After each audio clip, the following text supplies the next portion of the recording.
Sa kasaysayan ng Pilipinas, maraming mga huwaran na maaaring tularan ng mga Pilipino. Mayroong mga lumaban, may mga namuno, at may mga namatay para sa bayan. Mayroon din namang mga nagbigay ng inspirasyon sa kapwa. Kabilang sa kanila, si Jesse Robredo. Ipinanganak si Jesse sa Naga noong ika-27 ng Mayo, 1958. Dahil sa pagsusumikap ng kanyang mga magulang, nakapagpundar sila ng ilang mga negosyo. Dahilan upang lumaki si Jesse sa maalwang pamumuhay.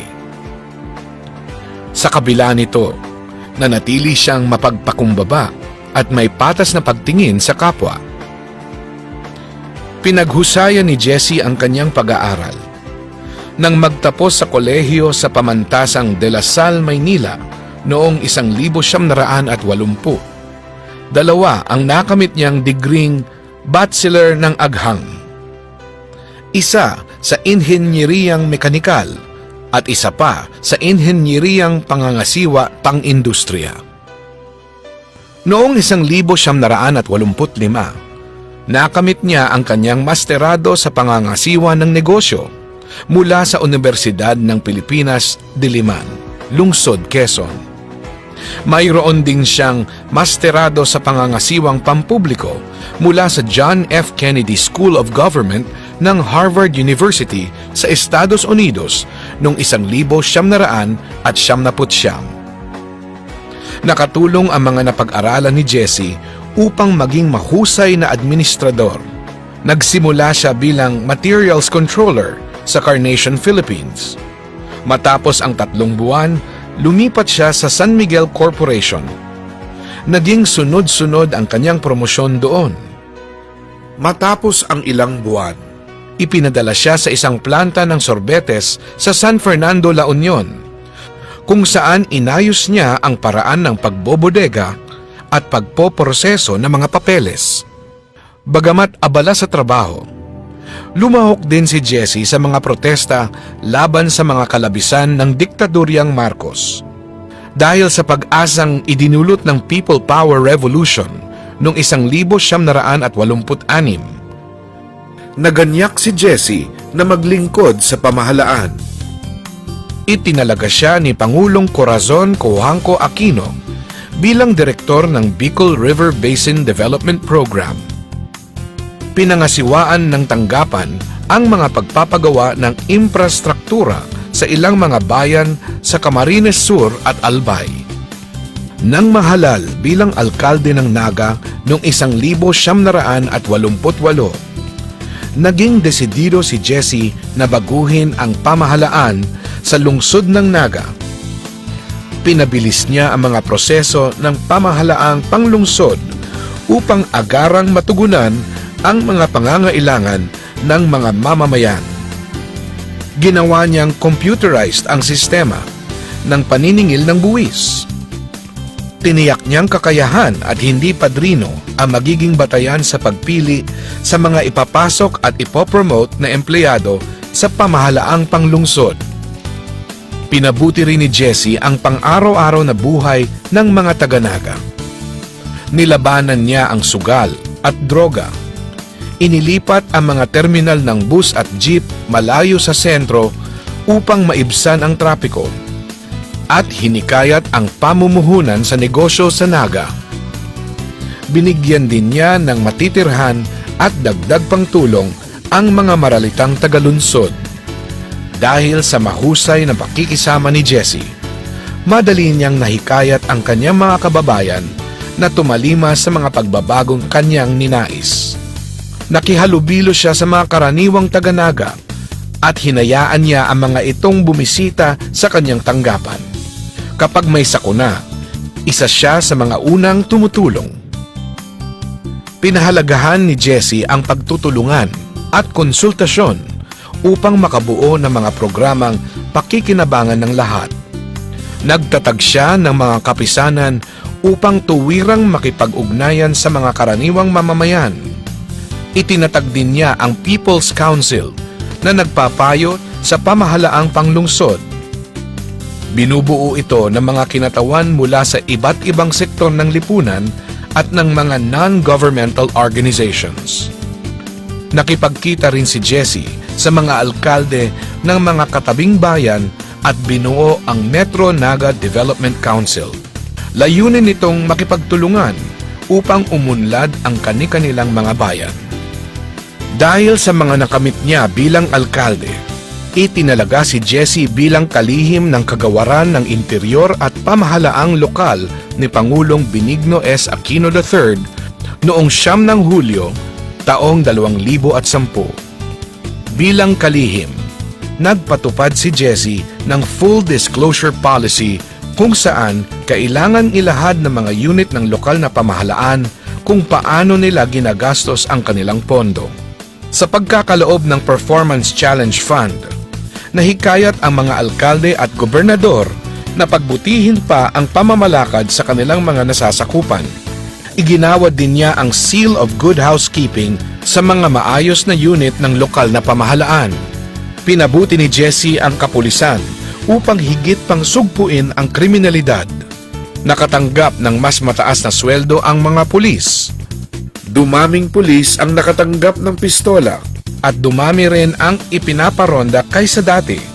Sa pamumuno ni Jessie, nakabili ng mas murang truck ng bumbero, nakapagpatayo ng mas maraming kulungan, at nakapagpa-digitize ng mga record ng mga bilanggo. Sa gitna ng napakarami niyang tungkulin, naglaan pa rin si Jessie ng sapat na panahon para sa kanyang asawang si Lenny at ang kanilang 3 anak, sina Aika, Trisha at Jillian. Nung alkalde pa siya, sinikap ni Jessie na makauwi sa tanghalian at hapunan upang makasama silang kumain. Noong kalihim na siya ng DILG, sinikap din ni Jessie makasama ang pamilya sa pagtatapos ng linggo at kapag may mga holiday at espesyal na okasyon. Sa pagnanais na makasama ang pamilya sa mahabang weekend, umuwi si Jessie Panaga mula Cebu noong 18 ng Agosto, taong 2012. Sa kasamaang palad, bumagsak ang eroplanong kanyang sinasakyan sa dagat malapit sa Masbate.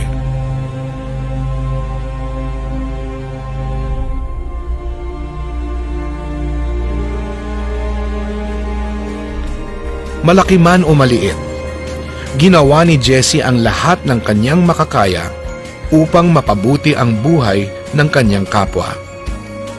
Ang mga aral na iniwan niya at ang mga pamantayan ng isang pagiging pinuno na kanyang itinakda at isinabuhay ay nananatili sa puso at isip hindi lamang sa mga taga-Naga, kundi ng maraming mga Pilipino.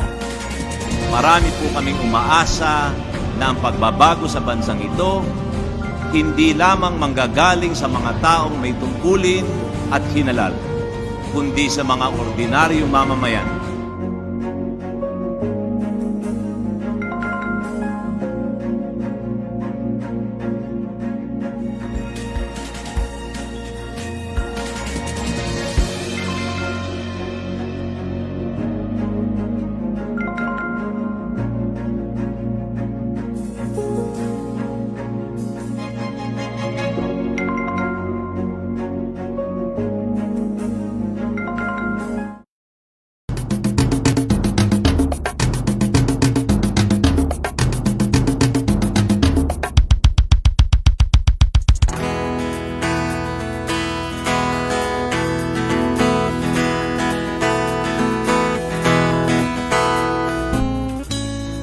Sa paglipas ng panahon, unti-unting naiipon nakaraan at alaala na kay ganda. Ngunit kahit pigilan ko man, ang nakaraay maiiwan. At sa paggalaw ng panahon, mapapalitan ng bagong ngayon. Tingnan mo magbabago. Ating galaw sumasabay sa ikot ng mundo. Dahil sa pagkakaisa, lahat ay sama-sama. Pinaghirapang pangarap ngayon ay narito na. Ngunit sa puso ko mayroon di magbabago.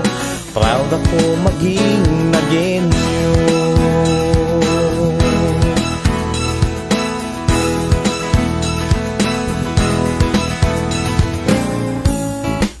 Pagsisikap ang naging daan upang pangarap ay masimulan. At ngayon nga ang aking tingnan, ibang-iba na ang aking bayan. Yeah! Tingnan mo ang naga, ang laki ng pagbabago. Ating galaw sumasabay sa ikot ng mundo. Dahil sa pagkakaisa, lahat ay sama-sama. Pinaghirapang pangarap ngayon ay narito na. Ngunit sa puso ko mayroon di magbabago. Proud ako maging nagenyo.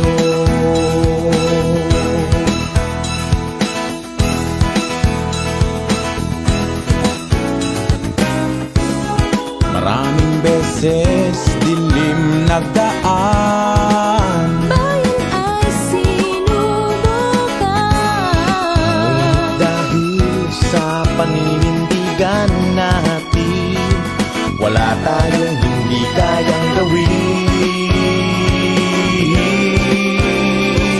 Tingnan mo ang naga, ang laki ng pagbabago. Ating galaw sumasabay sa ikot ng mundo. Dahil sa pagkakaisa, lahat ay sama-sama. Pinaghirapang pangarap ngayon ay narito na. Ngunit sa puso ko mayroon di magbabago.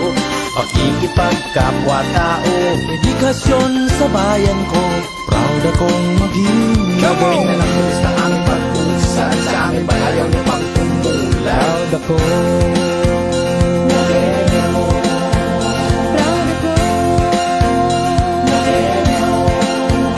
Proud ako. Proud akong maging nagenyo.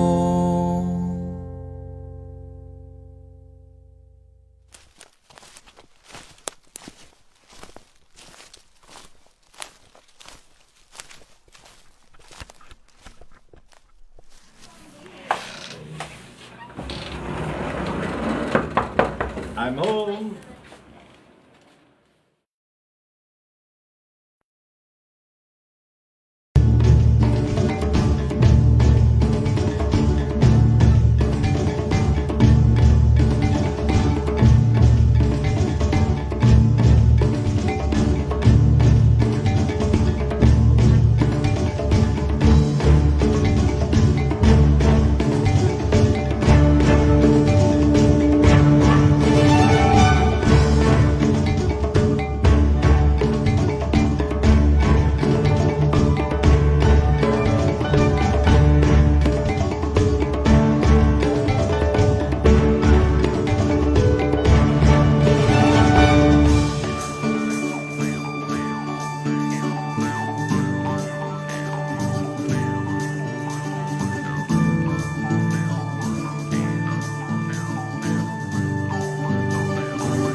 history is vital in achieving a collective sense of truth, as this truth is the starting point of unleashing the virtues and unlearning the vices of the past. I am Paulo B. Peñaranda, a faculty member at the Social Sciences Department of Ateneo de Naga University. I will be your moderator for this afternoon's event entitled Bansayan, a regional training workshop for Philippine history instructors of Bicol Higher Education institutions. To formally open this online event, let us all begin with the singing of the Philippine National Anthem.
Saysay Bicol, in partnership with the NHCP Museo ni Jesse Robredo, welcomes you to Bansayan, a regional training workshop for Philippine history teachers of Bicol Higher Education institutions.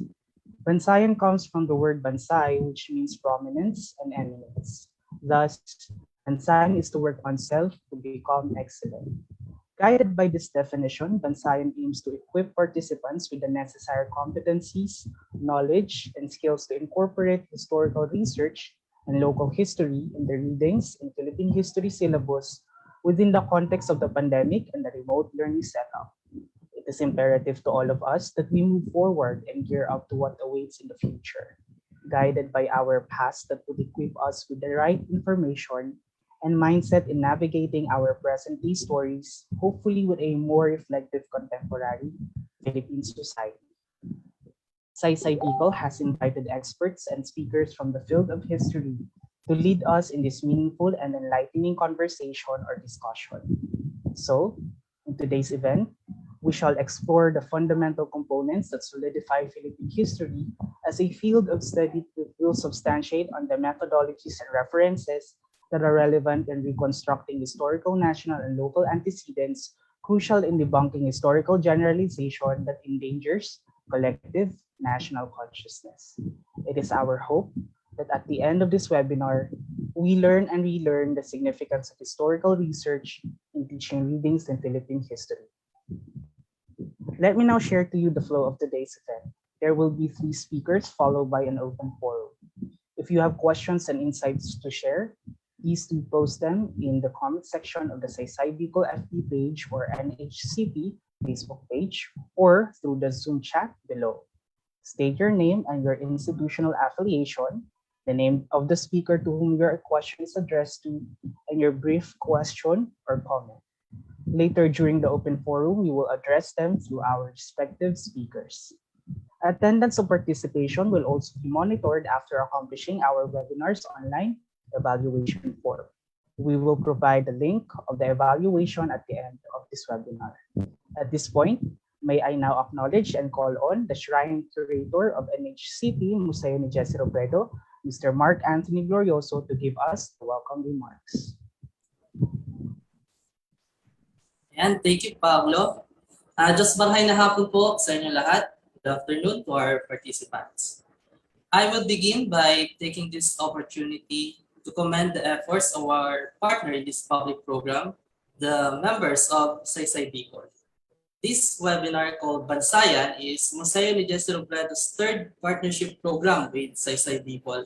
And I hope that we can have more meaningful events like this in the future.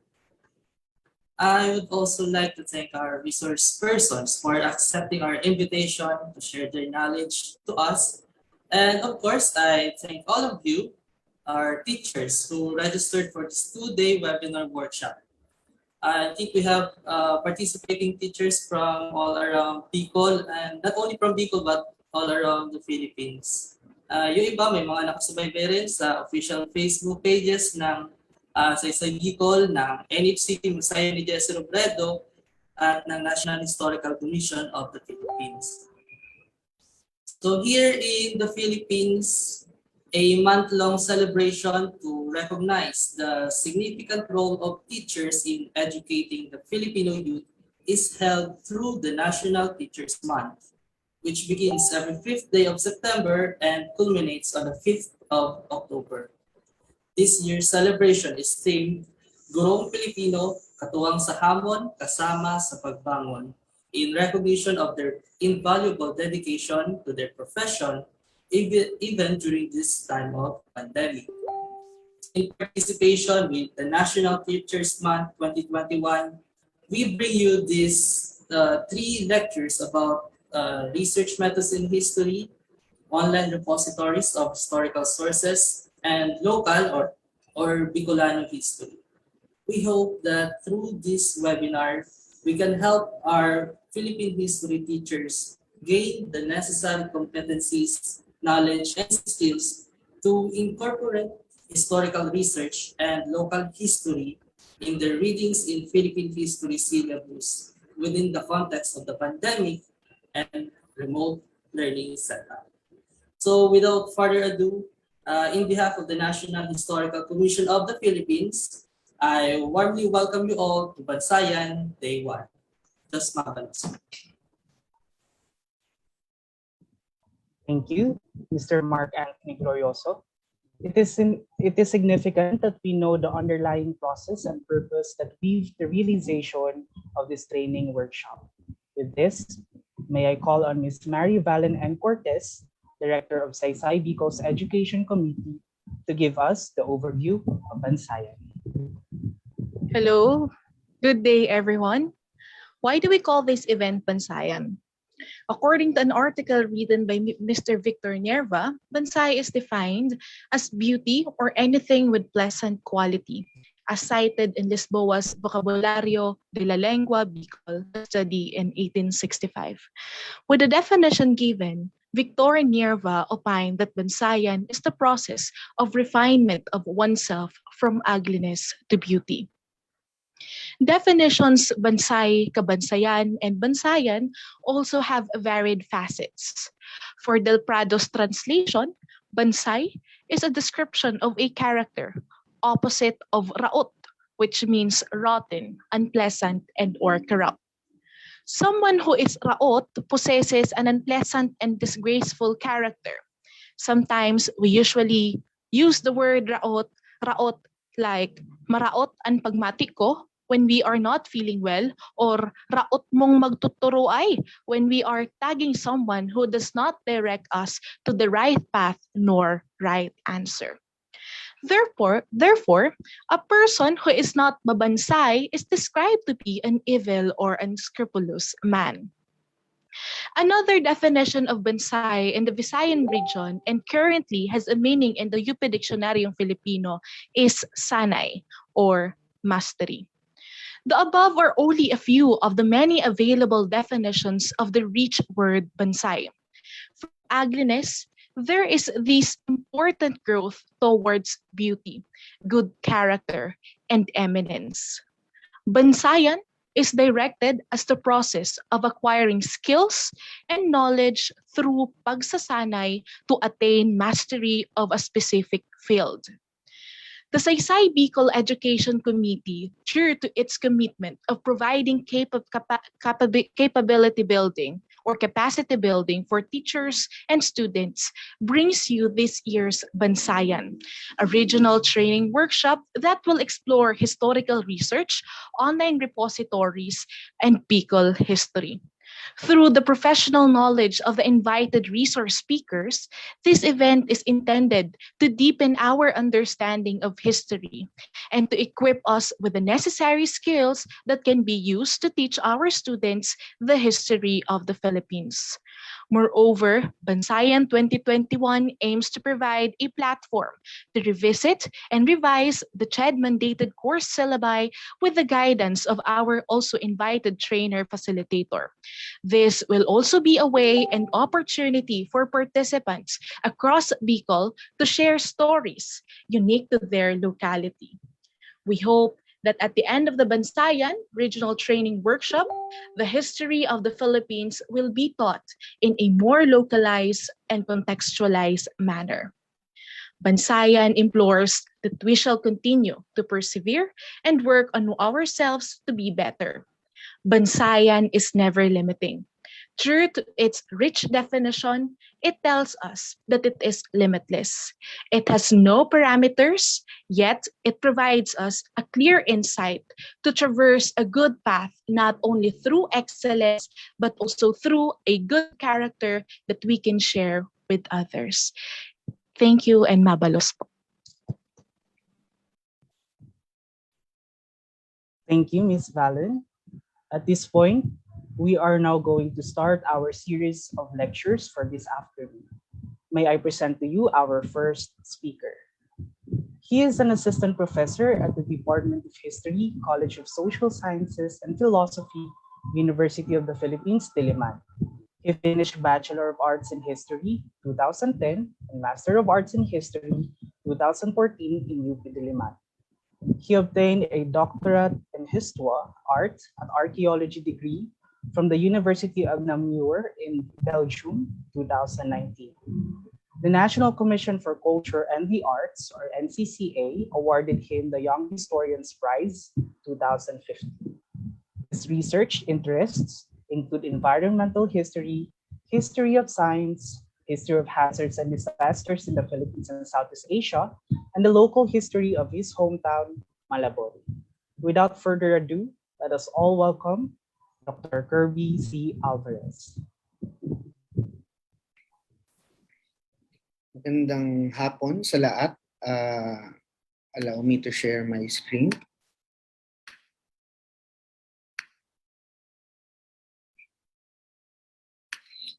Muli, magandang hapon sa lahat. So ako ay naimbitahan at naatasan na magtalakay ng isang paksa, historical methodology, ngunit para sa kapakanan o para sa mas malawak na talakayan, isinama ko na rin ang maikling lektura tungkol sa historiografiya. So ang lecture na ito ay pareho nasa Filipino at nasa Ingles. Okay? So muli magandang hapon sa lahat. So susubukan nating matapos ito sa loob ng itinakdang oras, which is 30 minutes. So I hope matapos natin. Kung bumutal man ng kaunti, pagpapaumanhin namin na. Okay, so ang ating tatalakayin para sa lekturang ito ay isang panimula lang. Panimula tungkol sa mga panimulang talakayan hinggil sa mga batayang kalaman, fundamental knowledge and skills sa kasaysayan, okay, at sa historiografiya o sa historiografiyang Pilipino sa partikular. So, mahahati ang lekturang ito sa tatlong bahagi. Unang bahagi ay ating bibigyan definition, ang kasaysayan. Ikalawa, titingnan natin ang ilang mga historical skills or methodology, methods, na sa tingin ko ay dapat ay aware tayo bilang mga guro ng kasaysayan at kaya nating ituro sa ating mga mag-aaral. Dahil naniniwala tayo na ang pag-aaral ng kasaysayan ay hindi nagsisimula at nagtatapos sa pagkabisa ng nilalaman ng textbook, ng module. Bagkus, ang pag-aaral ng kasaysayan ay isang pamamaraan ng pag-alam, a form of inquiry. History is a form of inquiry. History is thinking. History is interpretation. At ikatlong bahagi, titingnan natin ang isang maikling pagtalakay hinggil sa historiografiya dahil naniniwala din tayo na bukod sa kasanayan sa kung paano bumasa ng mga sources, historical sources, paano maglapat ang historical interpretation, dapat bilang mga guro ng kasaysayan ay aware tayo sa kung ano na ba yung itinakbo ng literatura at paano natin babasahin yung historical literature. Sa gayon, aware tayo na pag itong paksa, itong mga sources ang gagamitin o itong mga studies o pag-aaral yung kukonsultahin. Okay? So, punta tayo sa unang bahagi. Okay? So, sa isang payak, simpleng definition ng kasaysayan mula sa isang diksyonaryo, history is a chronological record of significant events with an explanation of their causes. Okay, chronological record, significant events, explanation of their causes. Mahalaga yan. So diyan na pumapasok ang mga alam nating batayang elemento ng kasaysayan, chronological na tala ng mga mahalagang pangyayari na may pagpapaliwanag o pagkasalaysay ng kontekstong kinalulugaran, dahilan kung bakit nangyari at ano yung naging epekto o dulot. Okay? So ito ay isang branch ng knowledge na kung saan nire-record at pinag-aaralan, binibigyang kahulugan ang mga naganap sa nakaraan. So bigyang tuon natin o maaari natin gamitin itong definition na to para bigyan ng batayang definition o di kaya naman palawakin o i-engage ang ating mga mag-aaral sa kung paano nila binibigyang definition ng kasaysayan. Kasi I'm pretty sure when you ask an elementary student or a high school student, what is history? Sabi niya, it's the past, it's the record of the past, pero history is beyond that. We should teach our students na hindi lang, yes, mahirap pag-aralan ng kasaysayan, ngunit bigyan natin sila ng isang definition na may encapsulate kung ano yung mga batayan, fundamental o essential na bagay na kailangan talakayin pag pinag-aaralan ng kasaysayan. Okay? So, madalas bilang I suppose diba ang mga nasa webinar na ito ay nagtuturo sa high school o di kaya naman sa kolehiyo. Madalas ay hinaharap natin yung hamon na pag-ibahin kung ano nga ba yung nakasanayan na nating mga asignatura na tumatalakay sa kasaysayan, halimbawa sa elementarya o sa high school, social studies, ay nakabatay yan sa curricula na aprobado ng mga institusyon pang edukasyon. Ngunit ang social studies bilang isang field ng pagtuturo o field ng pag-aaral ay mayroong pagkakaiba sa kasaysayan, because in social studies, according to Yilmaz, aims to promote the social understanding and civic efficacy. Nang sa gayon, kumbaga, social studies, tinuturuan natin ng mga mag-aaral na maging mga produktibong mamamayan ng kanilang pinabibilangang komunidad o bansa. Pinag-aaralan ng lipunan upang maging productive. So medyo essentialist yun kasi parang ganun ba lagi ang nagaganap pag pinag-aaral natin ng kasaysayan. Gayong madalas magulo, digmaan, sakuna, pandemya at iba pa. So at ang kasaysayan, okay, lagi natin tatandaan, tinuturuan natin ng mga mag-aaral paano mag-isip. First and foremost, history should teach students how to approach and use historical information critically to form multi-part perspective. History is always from a certain vantage point. Okay? Pero syempre, kailangan nating bigyang diin na may mga bagay sa kasaysayan hindi subject sa problematikong suhitismo o subjectivity. Okay, halimbawa, when we say established historical facts, those are facts. Okay, so and most of the time, although this is a debatable assumption, sometimes you cannot debate or with facts. But okay, nabanggit ko nga, debatable yan, depende kung anong perspective sa kasaysayan yung gagamitin mo. Okay, at pinag-aaral natin na kasaysayan, lagi natin ituro sa ating mga mag-aral na kung tayo nabobore sa 300-page na textbook sa kasaysayan, lagi natin tatandaan na isang tuldok lang yun sa napakalawak na nakaraan. Dahil kung titingnan natin itong diagram from Furey and Saligores, makita natin na yung kabuuan ng nakaraan ay madalas ay hindi naman ito yung nababasa natin o yung available sa atin dahil sa mahabang proseso ng pagsasala at pag-identify ano lang yung merong available record, ano yung reliable, ano yung significant. Kasi kung babalik tayo dun sa definition natin kanina, chronological record of significant events. Hindi naman lahat ng nangyari sa buhay ng tao ay mahalaga, although debatable din yun. Okay, or hindi naman lahat ng nangyari sa isang komunidad, syudad o pamayanan ay mahalaga, meaning natatandaan. Okay? So, the past, okay, events observed by someone, events observed and remembered, events observed, remembered, and recorded. Diba? Paano pa yung maraming dokumento tungkol sa revolusyon na nawala o nasira nung Battle of Manila, 1845. Okay? Nang nasunog ang UP Faculty Center noong April 2016, may koleksyon mula sa Henry Otley Bayer Collection ng UP Department of Anthropology ang nawala. Okay? So, sa kaso namin sa Departamento ng Kasaysayan, mayroong mga kopya ng mga thesis at dissertasyon nung 60s at 70s na nasa aming library, naglaho.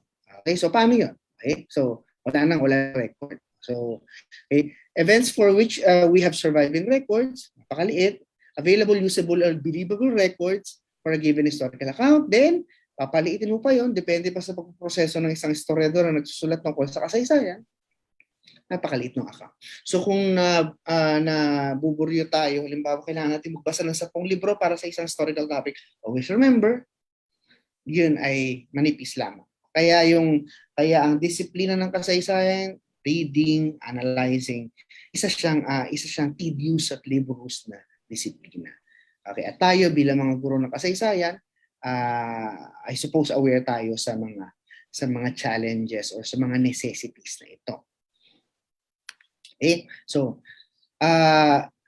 madalas pwede natin bigyan ng definition ng kasaysayan o mas palawakin pa definition ng kasaysayan dahil pwede natin sabihin ng kasaysayan ay tumutukoy doon sa mga bagay na naganap, mga events. O di kaya naman pwede say kasaysayan, ito yung account o ito na yung narrative na nabuo ng mga historiador madalas tungkol sa nakaraan. Okay, history as the past and history as the narrative. So what exactly happened versus the historian's reconstruction and analysis of what happened.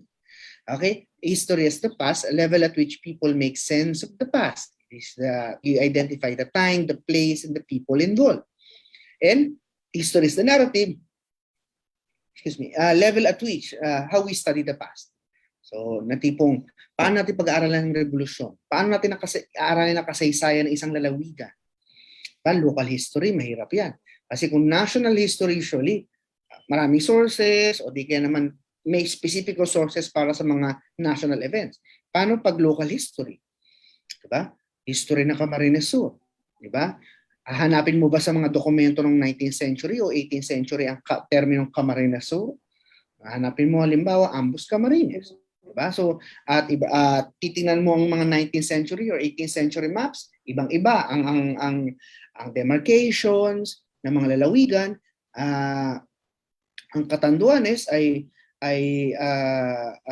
during the most parts of the 19th century ay isang political territory. Hindi necessarily isang alkaldiya o probinsya. So, paano mo titignan yung ganoong pag-level? So, when you say history is the past, history is the narrative, may mga particular na nuances na kailangang i-take into consideration. Okay? Arthur Marwick argues that history is the narrative is the interpretation of the past by historians based on their critical study of the widest possible range of relevant sources. Widest possible range. As much as possible, hanapin ang mga relevant na mga sources, bumuo ng naratibo batay sa pagsasala at pagtitimbang ng mga sources na yon. Ano yung kapanipaniwala? Halimbawa, gagamitin mong source sa iyong paper on the history of Camarines Sur, historical data papers na nabuo noong 1950s.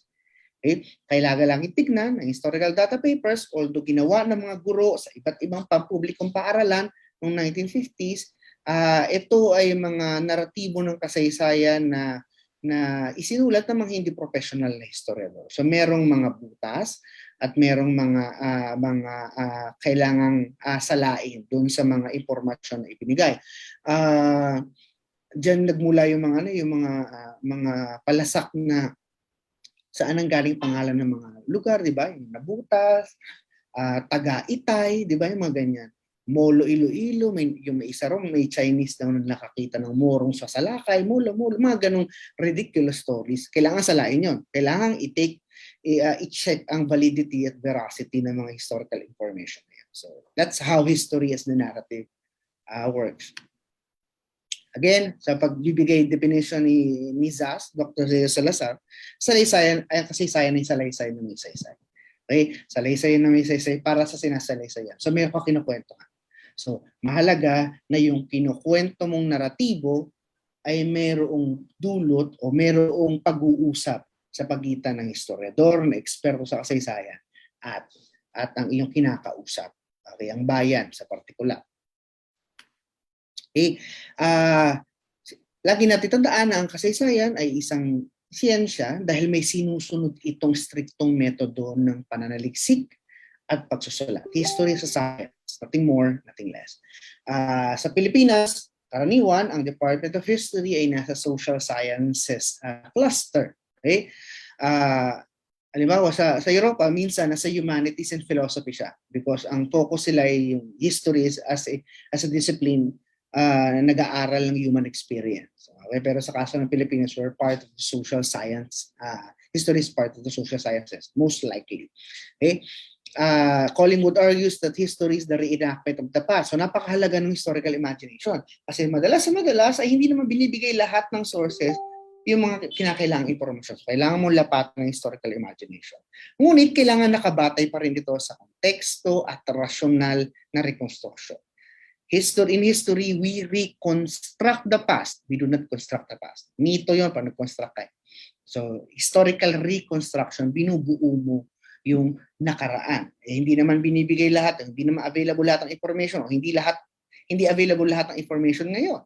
Paano natin titingnan yun? So, lalapatan mo ng historical imagination. So, the mind of a historian, mahalaga yan. Papunta natin sa methods mamaya, titingnan natin.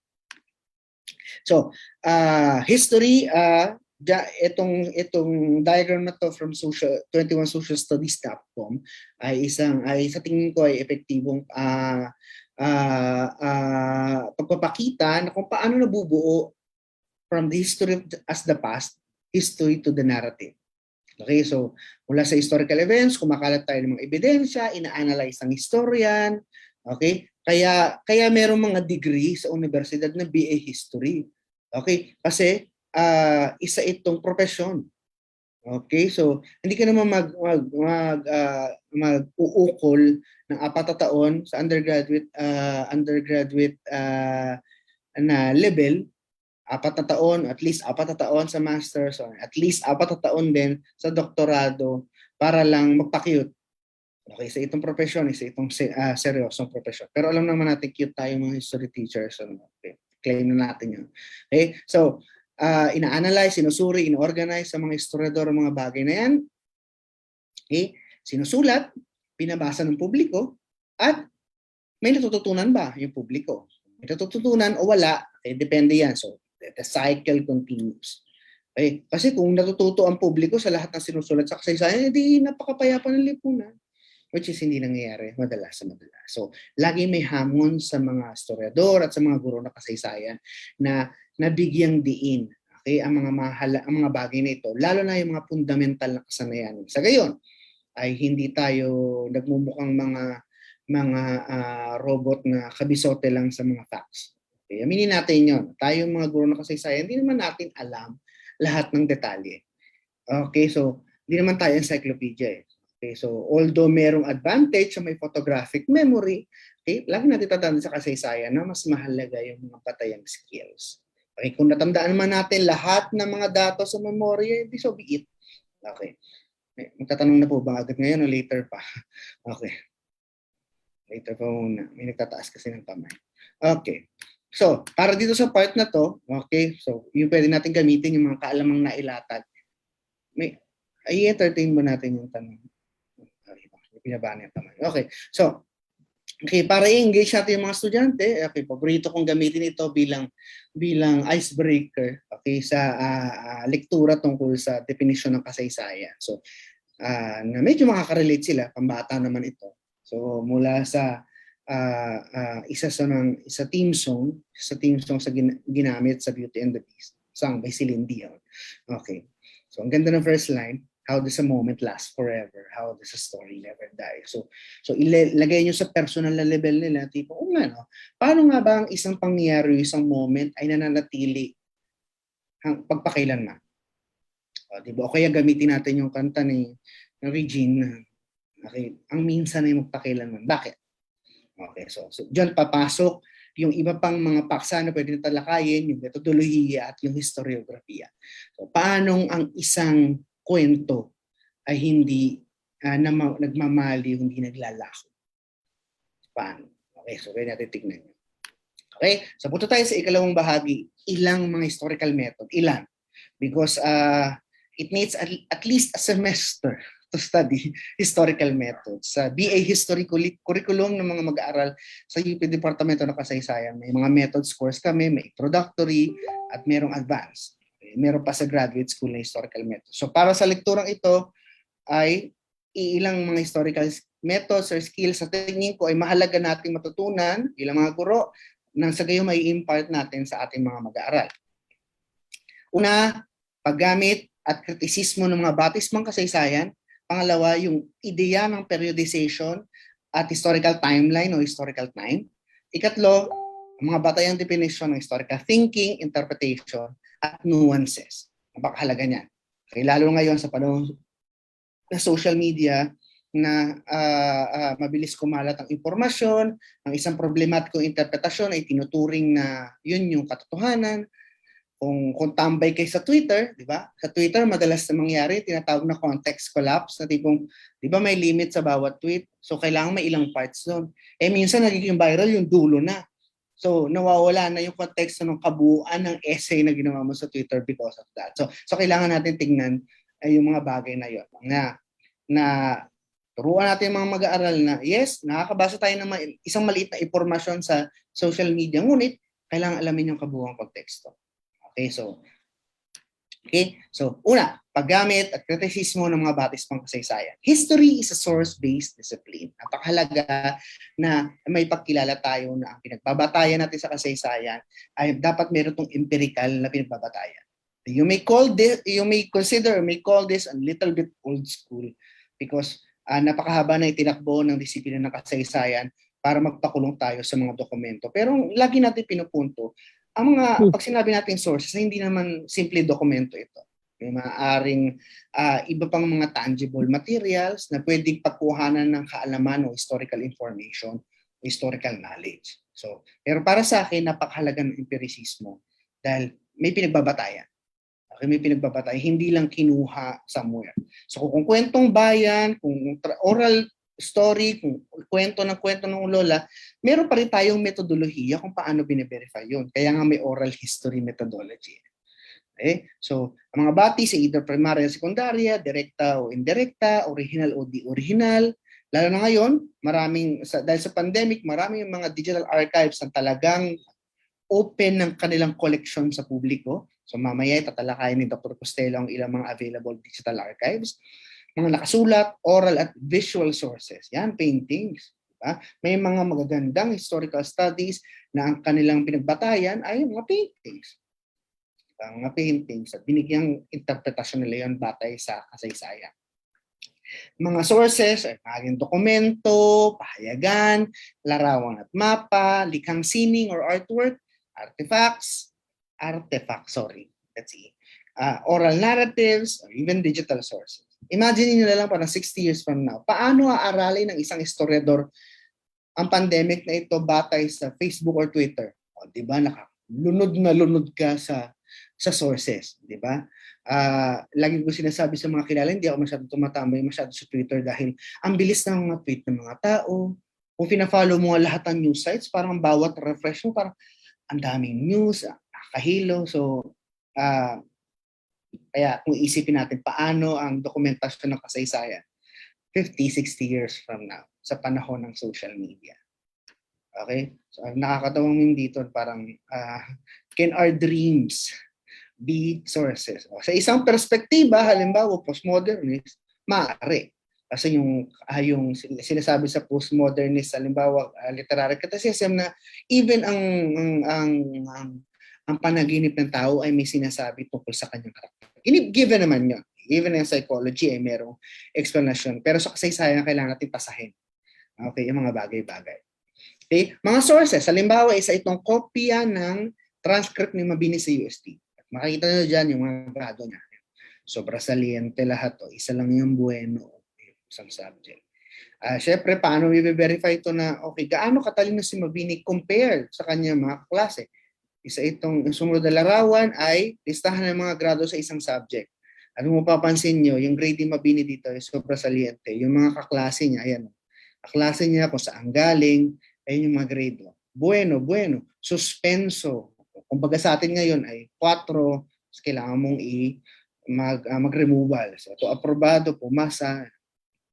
Of course, ang grading system noong 19th century ay may nuances na kailangan pag-aralan. Pero ang sinasabi, o gusto natin ipunto rito, compared sa kanyang mga kaklase, Mabini, ang outstanding ang performance niya. So, using this archival documents, we can verify or we can prove something na nababasa natin sa ibang mga sources. Halimbawa, pag sinasabi lagi na ulong ginto si Mabini, talino, yeah, pwede tingnan.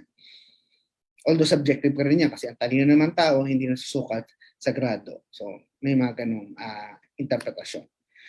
Ang katalogo de apelidos, pero kung original copy rito, pero nakasalan sa mesa. Okay. Isa itong mahalagang dokumento kung pag-aaral mo halimbawa ang esensya ng 1849 Claveria Decree na nag-i-impose nagtatalaga ng paggamit ng mga sources. Okay? Ay nagtatalaga ng paggamit ng mga apelido, okay, sa mga Pilipino, okay, dahil sa purpose ng tax collection, sa purpose ng military state surveillance, at iba pa. Okay? Isa rin itong interesting painting ni Jose Honorato Lozano, 1847, downloadable sa biblioteka, sa website ng Biblioteca Nacional de España. Okay? So mga estudyante sa Maynila, Colegiales de Manila.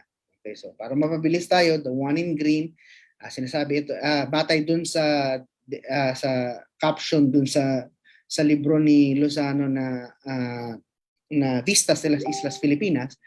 The green one UST, blue one is what we call this Letran, at yung pink one ay Colegio de San Jose. Okay, at noong 19th century ito yung mga institusyon na nasa pamamahala ng mga Dominiko. Okay? So bakit sila nakaganyan? So mamaya kung may oras pa tayo talakayin natin. So, yan, visual sources. Okay? Photographs. For example, this Chinese man in 19th century Manila, okay, ano yung gusto niyang i-recreate? Gusto niyang i-recreate ang landscape ng China. Titingnan naman sa background. Okay, landscape of China. Parang nasa China ako. Kahit nasa Maynila ako. So, yung nitty-gritty ng pagsusuri sa sources. Okay, this is a picture of Escolta. Undated ito pero I suppose this is early 20th century. Marami mga bazaar sa Escolta. Kung may napunta ng Escolta sa inyo. Political paintings. This is Espanya y Filipinas ni Juan Luna. So, ano yung gustong sabihin? Nilikha ni Luna nung panahon na umiiral ng propaganda movement o mga propagandista sa Espanya. Okay? These are personal paintings ng ilang mga miyembro ng elite families sa Pampanga at sa Bulacan. At ano yung ini-imply o gusto sabihin ng mga paintings na status symbol ang pagpapagawa ng painting na ito at ipapakita ng mga personal na painting yung karakter ng tao. Halimbawa, this is, if I'm not mistaken, this is Miguel Henson, the Hensons of Pampanga. Ayun, haba ng buhok sa inyo. Tapos kung titingnan nyo, batay sa interpretasyon ng art historian na si Patrick Flores, kung titingnan nyo, yung mga gamit niya, ayan. At karamihan dito ay nabibili sa Europa. Yung ganyang pabungo, yung parfum. Ayan. Dito ng mga pinapakita, I forgot, Isidro Arceo, okay, from Bulacan. Pinapakita niya na siya ay religyosa in the Bible sa kilid. Okay, so historical sources. Okay. Drawings and recreations. Okay, lalo na ngayon sa development ng digital technology, sa kung ano mang pwedeng magawa na nire-recreate sa pamamagitan ng computer or mga programa, software. nare-recreate. Yung nasa left yung sketch ni Bonifacio na matatagpuan sa Ilustrasyon Española y Americana 1897 at may caption Presidente de la República Tagala, President of the Tagalog Republic. At ang depiction kay Bonifacio ay Americana. Okay. Ito yung nung undergrad ako, ito yung alam kong larawan ni Bonifacio, pero nung 2013, nung nahalungkat na yung mga dokumento mula sa Arkibo General Militar de Madrid, lumitaw na mas may original dito. So may pinagbatayan yung magazine nung tinrawing nila si Bonifacio. Makikita niyo yan sa libro ni Jim Richardson na Light of Liberty. Tapos merong itong certain Carlo Caacbay ay ni-recreate niya. Na tipong ito yung itsura ni Bonifacio batay sa digital photo manipulation. So bahala na kayong musga kung malapit ba o kamukha. Even mga maliliit na ticket ng mga pinanood yung games. For example, I found this sa isang UP group. Okay, so ito yung ticket nung unang nag-champion ng UP sa UAAP. Mali lang yung petsa, 1987. It should be 1986. Kaya tinan mo. Ang host nun ay ang MU sa may Ultra. Kung nakarating na kayo sa Ultra, sa may likod ng DepEd. Ayan. Tapos sa ringside, ibig sabihin yung patron niya. Ringside. Kasi yung Ultra ay boxing arena. At marami pa mga sources. Tangible cultural materials, halimbawa ang Manunggul Jar, mga dokumento 16th century, 17th century, 18th century, yan. Mahirap basahin pero doable, nababasa. Or even mga dokumentong nakasulat sa Jawi. Diba? Jawi scripts. Okay? Mga published materials na mag-consider nating primary sources dahil printed decades or centuries ago at naglalaman ng mga mahalagang impormasyon noong panahon yun. Halimbawa, this is Pedro Serrano Lactao's Dictionary Hispano-Tagalog. Okay. Kung gusto nyo makahanap ng Espanyol Bicol, downloadable sa BNE website. Baka mamaya mabanggit ni Ma'am Rose. Then this is a copy of Sucesos de las Islas Filipinas na inannotate ni Rizal. Okay, published studies, okay, even scientific studies. For example, this is a study of the climate of Baguio in 1902.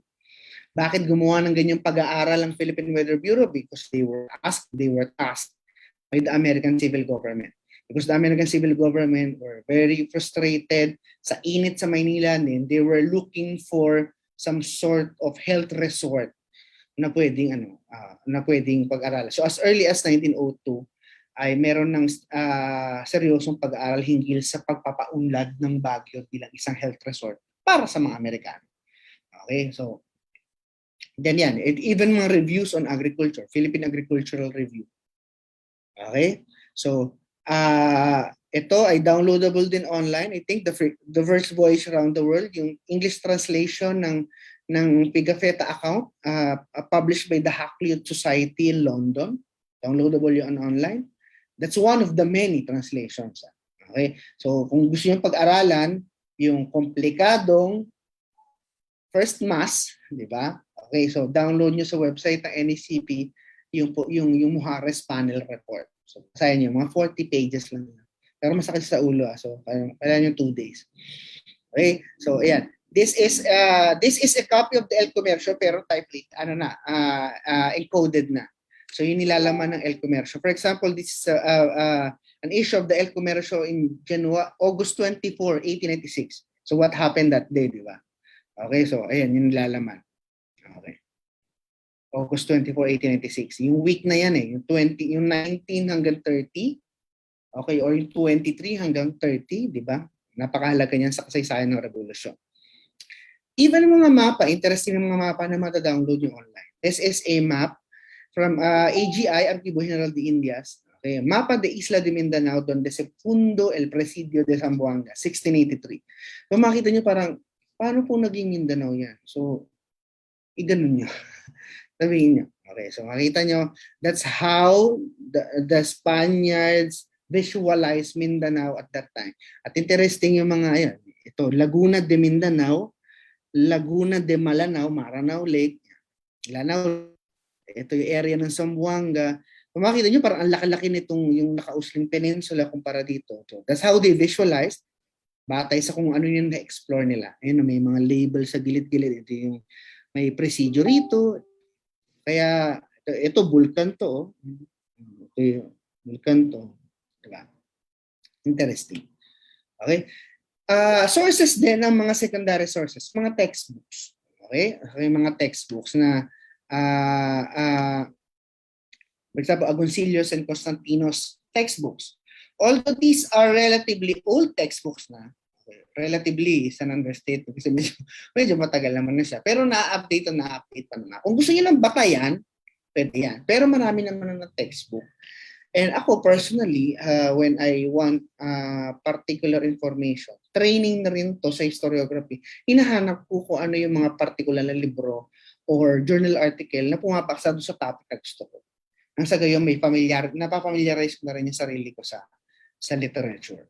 Okay, bukod sa of course, useful pa rin ang textbook, lalo na sa mga eskwelahan na tanging ito yung batayan o yung historical source material na meron sila.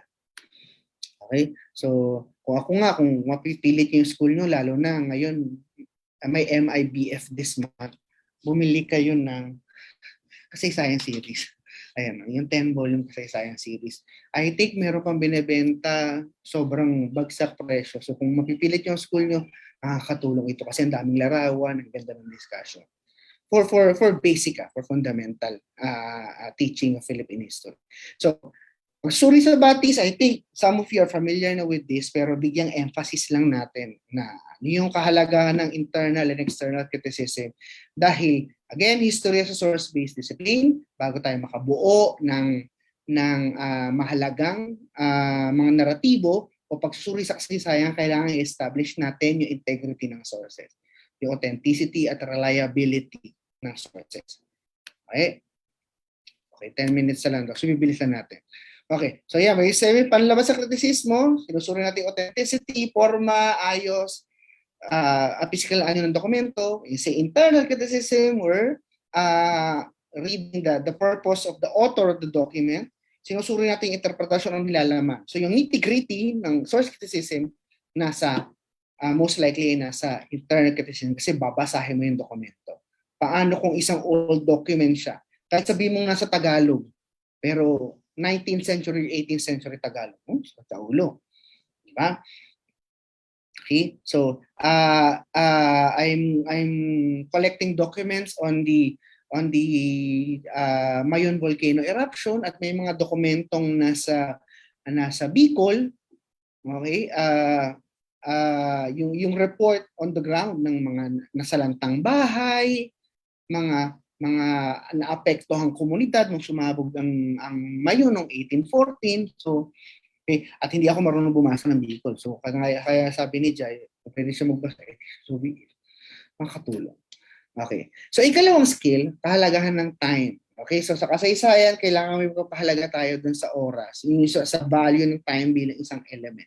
Sabi ni Bea Alonso, di ba? So, kung artehan lang natin ito. Okay. Time. Okay, so napakahalaga ng pagsusuri doon sa value ng time dahil dito pumapasok yung konteksto, dito pumapasok yung hindi lang yung pag-alam kung kailan naganap, but rather aalamin mo ano yung background or yung backdrop kung saan naganap yung tawag dito, yung kaganapang yun. Kaya kung sasagutin man natin categorically, ang tanong ni Noel Cabangon na panahon ng pagkakataon na ibabalik ba ang kahapon? Nauulit ba ang kasaysayan? Sagot, okay, maaaring maulit ang tao, maaaring magulit ang lugar, pero yung panahon ay maaaring nag-iba na.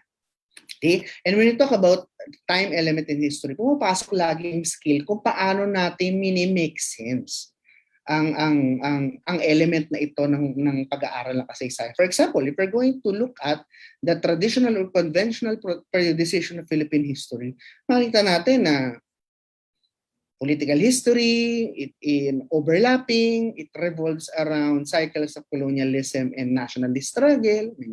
Kaya yung mga lumilitaw na subfield of historical study ngayon na environmental history, history of women, cultural history, history of science, paano mo ipapasok doon sa traditional na ito? Na tipong ang development ba ng environment ay nakabatay sa political na periodization. So, pwede natin ituro sa ating mag-aaral yung esensya ng periodization. Paano ka magpanahon? Na tipong, itong panahong to, mula rito hanggang dito, ito yung panahong ito. For example, Spanish colonial period. Saan mo sisimula? Nang dumating si Magellan, nang na-establish ni Legazpi ang settlement sa Cebu, o nang bumagsak ang Maynila noong 1572, yung total na, 1572-1571 event. Kailan natapos? Diba? So, by periodization, tinuturo natin na mag-aaral kung paano mag-make sense ng time. Again, the thinking skill. Okay? Doon papasok ang ikatlong skill na mahalaga nating i-impart sa ating mga estudyante. Historical thinking is the way of questioning, examining, drawing conclusions, and thinking about the past. Okay? So, historical thinking means having what we call the historian's mind. Ano yung historian's mind? I got this from Google. Downloadable ito. Pwede nyo tingnan. Diba? Thinking like a historian, familiar ka sa cause and effect. Familiar ka, aware ka sa changes and continuities. Ano yung mga nagbago, ano yung nagpatuloy. Nang nangyari ang Philippine Revolution, nangyari ang ang mga events ng 1898, ano yung mga nagbago? Ano yung nagpatuloy? Kasi hindi naman agad-agad nawala ang impluwensya ng Espanyol noong 1898. In fact, hanggang 1930s, laganap ang paggamit ng wikang Kastila, Espanyol.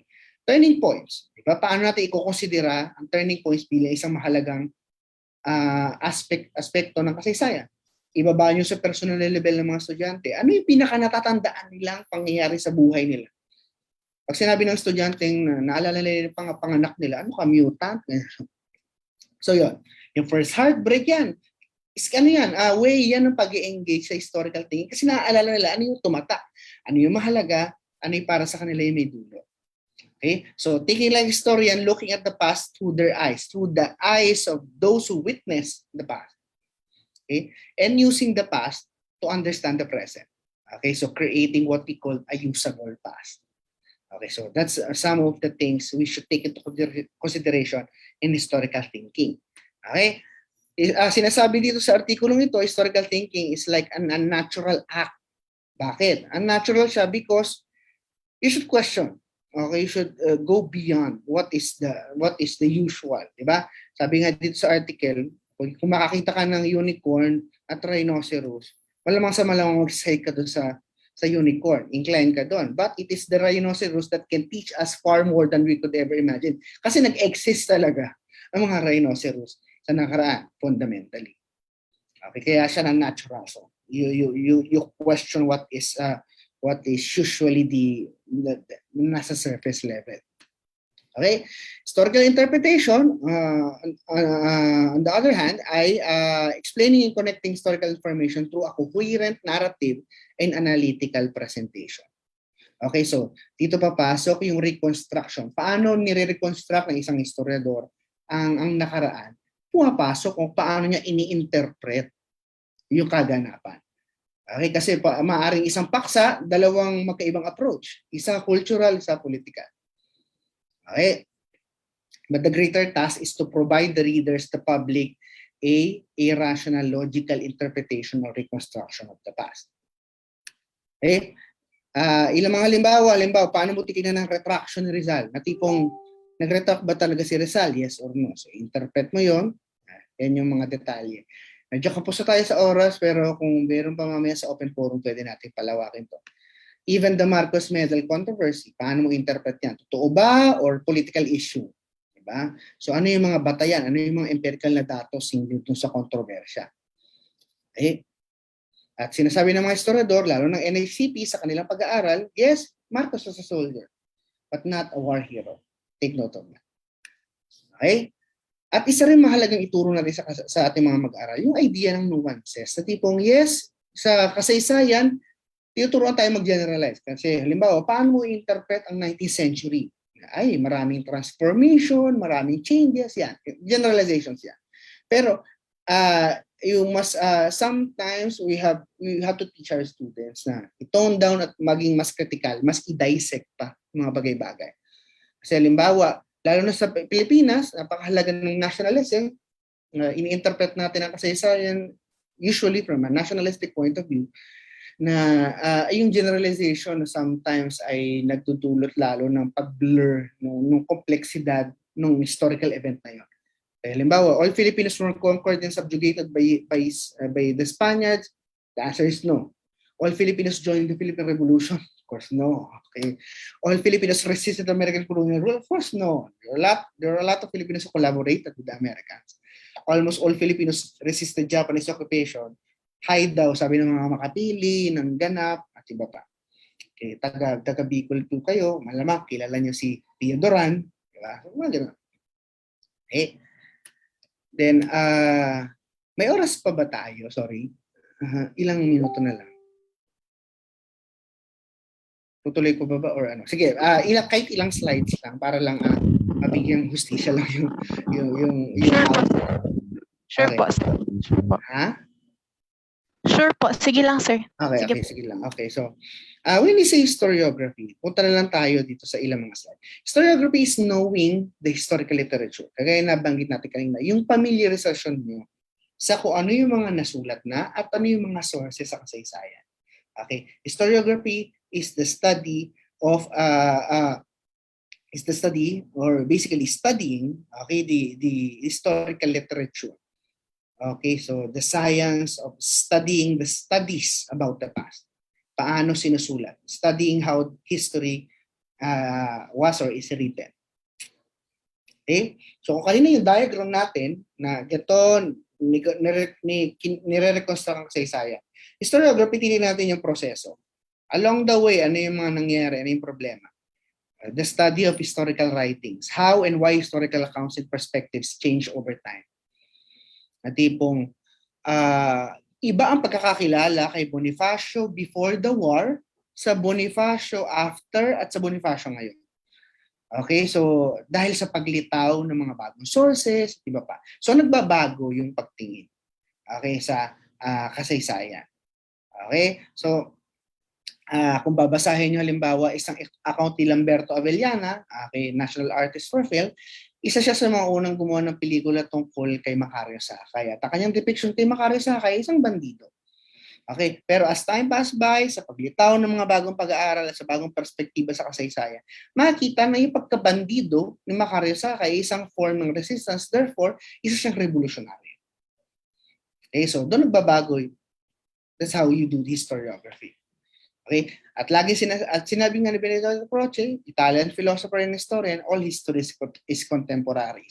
So kung paano natin binabasa ang kasaysayan ngayon ay nakadepende sa yung historical context of the time, paano tinitingnan. Noong 1990s, napaka-nationalistic ng mga tao kasi Centennial of Philippine Independence, talagang ang sentiment anti-colonial. Okay? So ang hirap lapatan ng mga nuances doon pag tinatalakay halimbawa ang usapin ng church history. At tipong may ambag ba ang simbahan sa pagbubuo ng bansa? Siyempre, kung tatanungin mo isang ordinary historiador, sabihin niya yes. Pero kung paano mo ipapaliwanag sa public yon na hindi magmumukhang apolohista ka ng rehimen, yun yung challenge sa ating mga guro or historians. Okay? Sa historiography yan, papasok yung napakaraming mga filosofiya sa kasaysayan at mga eskwela ng kaalaman or school of thought. Sa dating sa Pilipinas ay meron tayong mga nabuo na sarili, bagong kasaysayan, pantayang pananaw, halimbawa. So, yan, diyan papasok yan. Kaya when you say, madali lang ang history, tandali. Okay, naalala ko yung undergraduate curriculum namin, ang historiography namin ay 1 buong taon. Class 199.1 at 199.2. Historiography 1, historiography 2. Okay, so ay 1 buong taong siya pinag-aaralan. Okay, so when we do historiographical study, we do a lot of things. Magko-compare tayo ng mga accounts, ng mga teksto, ng mga diskurso, paano ko yung dokumento ay translated, paano mo Kaya yun yung komplikado. Sabi nga ng ilang mga historiador, minsan mas masaya mag-historiography kaysa yung mismong historical writing. Okay? At ilan sa mga metodo, pwede nyo screenshot kung may oras pa, yan. Paano mag-ituro sa ating mga mag-aaral ang historiographical analysis. Halimbawa, okay, so aaralin mo isang dokumento o mga dokumento o set ng dokumento. This is from Lowen, Teaching What Really Happened. Downloadable online. Okay, yan. So, When was it created? Who created it? What does it leave out to the people treats as hero? Blah blah blah. Okay. Iisa-isa ko sana to kaya lang wala tayo masyado oras. Mga halimbawa ng historiographical comparisons. Mga halimbawa, mga nasulat tungkol sa propaganda movement, tungkol kay Bonifacio, tungkol sa revolusyon. Okay? At iba pa. Okay? So, ipasan natin to. Mahalagang tingnan na sa mahabang kasaysayan ng disiplina ng kasaysayan sa Pilipinas, marami mga historiador na tinitingnan na bilang mga pillars ng historical discipline sa Pilipinas. Okay? Iba pa mga tema. So, again, bilang pagtatapos siguro, dahil medyo overtime na, again, history ay isang paraan ng pag-alam. It's a form or method of inquiry. Hindi lang listahan ng mga alam. Kaya hindi nagtatapos o nagsisimula sa textbook o pakabisado mo yung laman ng textbook pag-aaral ka ng kasaysayan. Yes, champion sa quiz bee, photographic memory, makakatulong yan. Okay? Pero pag-aaral ng kasaysayan, thinking. Sarga thinking.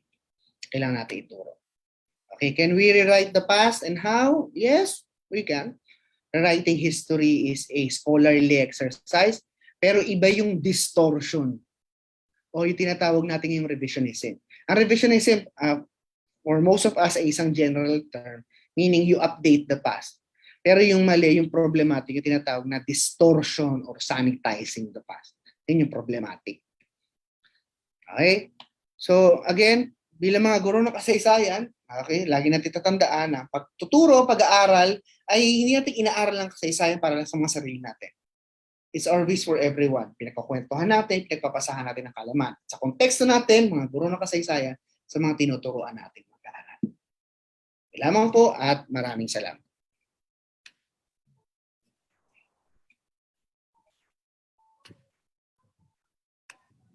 Thank you so much, Dr. Kirby C. Alvarez. Before we proceed with our second resource speaker, may I remind you that questions will be entertained later during our open forum. Okay, let's continue. Now that we have learned more about research methods in history from Dr. Alvarez, the challenge that now comes to mind is the accessibility of historical resources, particularly primary sources. With this, may I present to you our second speaker. She's an assistant professor at the Department of History, College of Social Sciences and Philosophy, University of the Philippines, Diliman. She finished Bachelor of Arts in History 2007 as a cum laude and Master of Arts in History 2012 in UP Diliman. She obtained Master Interuniversitario in Historia Contemporánea 2016 and Doctorado in Historia Contemporánea, Mención Internacional 2021 at Universidad Complutense de Madrid in Spain. Her dissertation, entitled Public Works and the Spanish Colonial Agenda of Sanitation, Order, and Social Control in the late 18th and 19th century Manila, a unique study that discusses how colonial policies shaped the public works in Manila during that period, earned her the highest academic mark, sobresaliente, in the aforementioned university. Aside from being an assistant professor in UP Diliman, she is also working as a research affiliate at the Instituto de Historia, Centro de Ciencias Humanas y Sociales Consejo Superior de Investigaciones Científicas in Spain. Ladies and gentlemen, let us all welcome Dr. Ross A. Costello.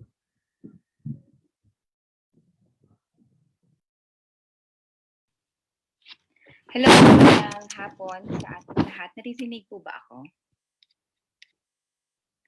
Ng mabuti? Hello? Naririnig ka po namin, Dr. Ross. Okay, sige. Maraming salamat po. Subukan kong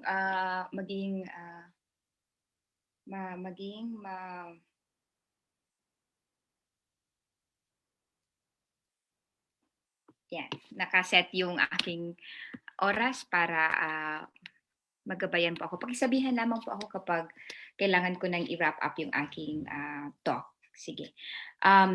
Muli, magandang hapon sa ating lahat. Magandang hapon sa halos. Sa humigit kumulang 60 participants no, dito sa ating Zoom session. At maraming salamat sa Saysay Bicol at ganun din sa NHCP, sa Museo Jesse Robredo sa imbitasyon na ito.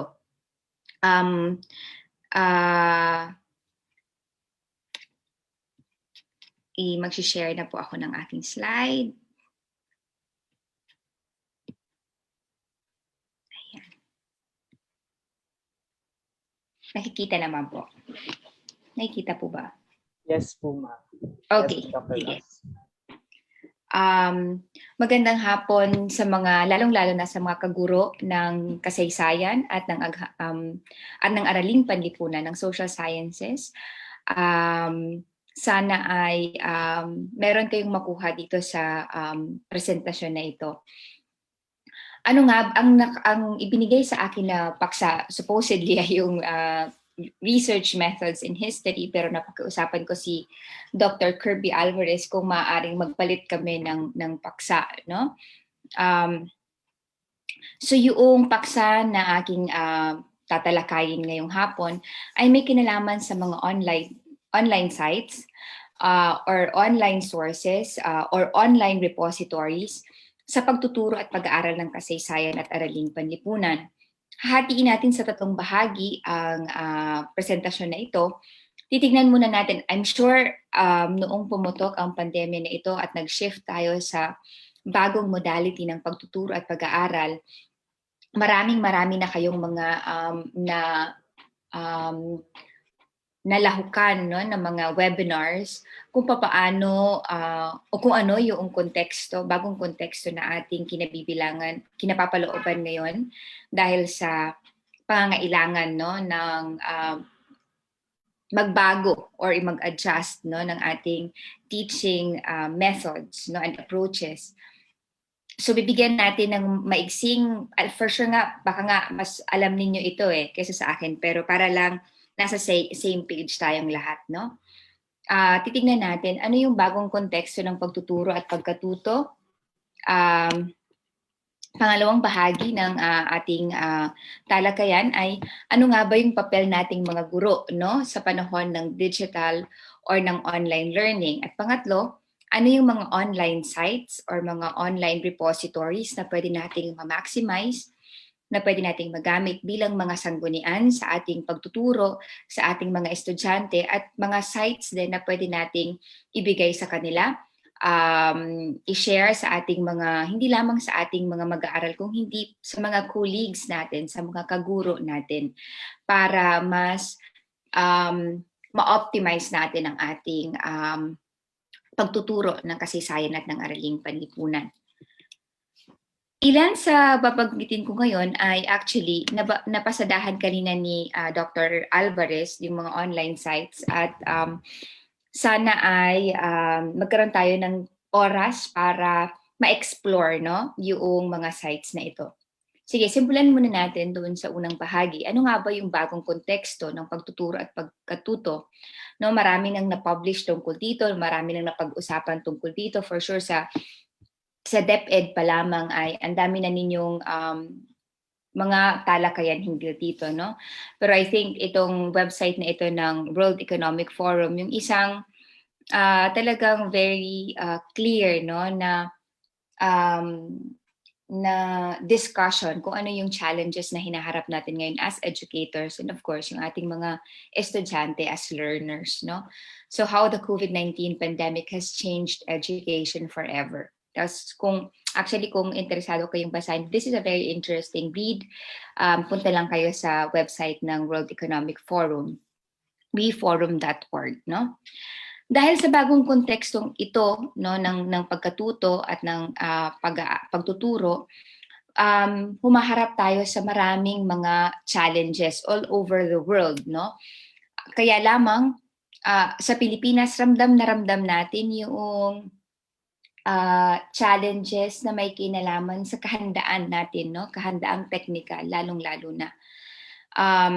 nakita natin sa pagputok ng pandemyang ito at pag-shift natin ng modalities, nakita natin ang mga napakaraming kakulangan sa usapin ng formasyon, hindi lamang sa ating mga guro, kung hindi maging sa ating mga mag-aaral, no?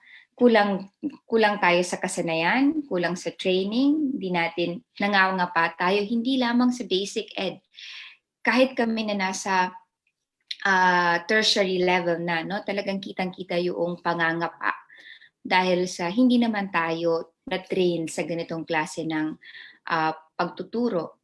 Kitang-kita rin yung kakulangan sa infrastrukturang digital, no? Yung sa kaso ko na lamang, maraming mga estudyante yung nagsasabi na mahina or very poor yung connection nila sa internet, sa gadgets, at estudyante yon. Meron ding mga profesor o di kaya mga guro na hinaharapin yung mga challenges na ito. Kakulangan sa preparasyon, no? For several, for maybe a month or two, parang in-expect sa atin na nakakapag-shift tayo agad sa bagong modality. At yung tinatawag na digital divide, no? Ang henerasyon ng mga tinatawag nating mga digital natives at mga digital immigrants, yung mga estudyante natin, yung mga bagets, ay very much into these new technologies sila. Tapos tayo naman, or yung ilan sa mga nakakatanda nating mga guro, ay hindi ito yung nakasanayan natin na technology, no? So, napapatanong tayo ngayon, ano nga ba yung kinabukasan ng pagkatuto at ng pagtuturo? Babalik pa ba tayo sa pre-pandemic mode? Dito sa Espanya, alam niyo ba na babalik na sila ngayong September, pagpasok ng academic year, babalik na sila sa full face-to-face mode. No? So sa lahat ng levels, from elementary to the university level, ay babalik na sila. So sana ay makabalik din tayo. Or kung hindi man tayo makabalik ng full, at least masimulan yung blended or makita natin kung paano tayo paano natin masusolusyonan, no, itong ating sitwasyon. Pero anyway, yan ay ibang usapin. Sige. Pero merong isang fact, no, na pwede nating i-consider sa ating new normal na ito, no? Ang Pilipinas bilang isa sa mga pangunahing bansa, kung hindi man ang pangunahing bansa, na napakalakas yung paggamit ng social media at napakalakas yung pagsandig, yung dependency natin sa internet. Ito ay noong 2021 na publish, nitong 2021, itong taon na ito, noong January 28, 2021, isa siyang study na sinasabi na ang the Philippines remains top in social media and internet usage worldwide. No? Kaya lang mapapatanong tayo, anong klase ng paggamit ng social media at ng internet yung makikita natin ngayon sa Pilipinas at paano natin ito pwedeng i-consider sa ating pagtuturo, no? At sa ating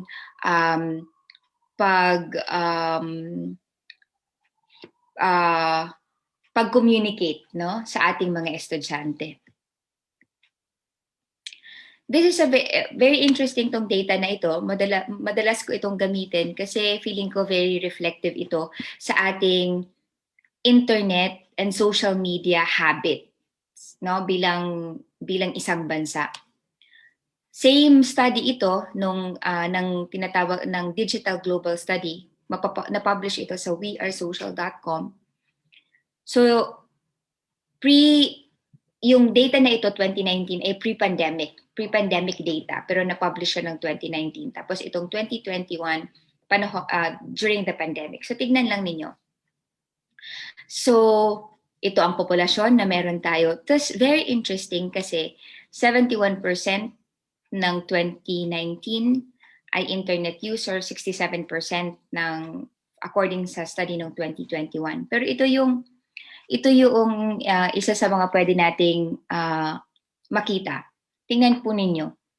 Noong 2019, itong 71% ng total population ng mga Pilipino na internet users ay social media users din. Ibig sabihin, kung may internet ang isang Pinoy, malamang sa malamang meron siyang social media account or nagsusubscribe siya sa social media platforms. Now, interesting ito kasi, tingnan po ninyo, 67% or nasa 74 million ng mga Pinoy ay internet users, pero halos nasa 81% or 89 million Filipinos ang social media users. Ibig sabihin, hindi kinakailangang may internet subscription ang isang Pinoy sa kanyang choice na mag-subscribe ng social media platform. Sa aking nabasang article, sa malamang kasi ito ay, di ba sa atin sa Pilipinas, yung mga free internet, yung mga free data, yan. So malamang dito pumapasok yung numbers na ito. Tapos, yung iba pang data na pwede nating makitang useful sa study na ito, ang isang ordinary Filipino ay gumugugol ng halos mula 2019 pre-pandemic hanggang, kasi yun nga yung sabi ko kanina, pre-pandemic data ito, ay gumugugol ng halos 10 hours hanggang 11 hours, nadagdagan ng halos isang oras, sa isang araw na nakababad sa internet. Samantalang, halos kalahati ng oras na ginugugol ng isang Pinoy sa internet ay ibinababad niya sa social media. Noong 2019, walang data na available dito, pero very interesting na sa halos 11 oras na ginugugol ng isang Pilipino sa internet, 1 oras at 12 minuto lamang yung kanyang iginugugol sa press media. Ibig sabihin, mas iginugugol ng isang Pilipino yung kanyang oras online, hindi sa mga traditional platforms, hindi sa media platforms ng traditional media like yung mga alam nating, yung mga kilala na nating nasa mass media, kung hindi sa alternative na mga sites, no? Ibig sabihin, Facebook, YouTube, no? Hindi mo aasahan ng isang ordinaryong Pilipino na magbababad halimbawa sa Inquirer.net or sa Philippine Star na mga websites. Nandun sila sa ibang mga websites. Tapos, ito, very interesting din ito, sa halos 10 to 11 hours na ginugugol ng isang Pilipino, ng isang social internet user, Filipino internet user, halos 1/3 ng kanyang time na iginugugol online ay may kinalaman sa papanood, no? Yan man ay YouTube video or video sa Facebook or video sa iba pang mga social media platforms. Ibig sabihin, very visual yung consumption natin ng data online, no? Maliban madalang or maliit yung persentahe na nagbabasa ang isang Filipino internet user. Madalas ay panonood, viewing time. Okay? At so na-establish na number 1 ang mga Pinoy sa paggamit ng internet at ng social media. Ano namang klase ng mga platforms yung ginagamit ng mga Pilipino? Yung number 1 ay YouTube, 97.2%. Number 2 ay Facebook. Number 3 ay Facebook Messenger. Number 4 ay Instagram. Number 5 ay Twitter. At number 6 ay TikTok. But for sure, next year, sa data na papasok sa 2022 na ipapublish na data, na study, given ang 2021 data, for sure magbabago ito kasi I think, 'di ba, ang 2021 ay basically year ng TikTok. I mean, hindi ako gumagamit pero ang dami kong nakikitang gumagamit nito. So ibig sabihin, ito yung kung imagine natin ang ating mga estudyante or even tayong mga guro, no? Karamihan sa atin, ito ang ginagamit natin ng mga social media platforms. Then, sa study na ito, tinignan nila ano yung mga usual na queries, no? Kapag pumapasok sa social media ang isang Filipino internet user, ano yung madalas na hinahanap sa social media? Ito ay sa YouTube, no? Madalas ang ginagamit ay, ang hinahanap ay mga songs, mga kanta, pelikula, TikToks, pelikula ulit, karaoke, games, online games. I think ito ay Korean group. Yan. Now, mapapatanong tayo, nasaan dito yung, sa ating pagtuturo at pag-aaral ng kasaysayan at tagampanlipunan, kung ito yung usual queries, ito yung madalas na hinahanap ng mga internet users at kabilang dito yung ating mga estudyante, paano natin ito pwedeng magamit, no, sa ating pagtuturo? Sa dina-download naman ng mga applications, ito yung madalas i-download ng mga Filipino internet users. TikTok, Facebook, Messenger, Shopee, GCash, pero unti-unti, magagamit din natin ito as educators, unti-unti lumalakas yung pag-download, dumami yung nag-download ng Zoom, kung nasan tayo ngayon, or Google Meet, no? Mga platforms na may kinalaman sa pagtuturo online, no? Yung mga learning systems, no, na ginagamit natin ngayon sa pagtuturo. Now, given itong data na ito, paano natin pwedeng magamit yung data na ito doon sa ating nagbabagong papel bilang mga guro sa konteksto ng pandemya, no? Sa bahaging ito, mabilis lamang napapasadahan ko ang ilang mga ideya tungkol sa internet at sa edukasyon, ano yung tinatawag na mga digital natives at digital immigrants at paano nito naapektuhan yung ating role, no? At yung ating goals, no, as educators. At panghuli, paano natin, ilan sa mga challenges, yung dalawa sa pinakamalaking challenges natin bilang educators, yung paglaban natin sa disinformation at misinformation sa panahon ng digital literacy. Sige. Sangayon sa pag-aaral ng UNESCO noong 2003, ito yung pangunahing tunguhin daw ng modernong edukasyon.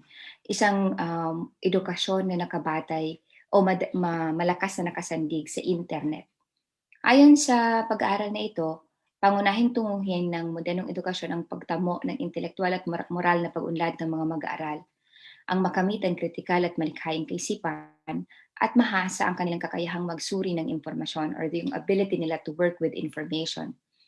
According to this study, students should be able to analyze information, select facts, and find arguments to prove a point.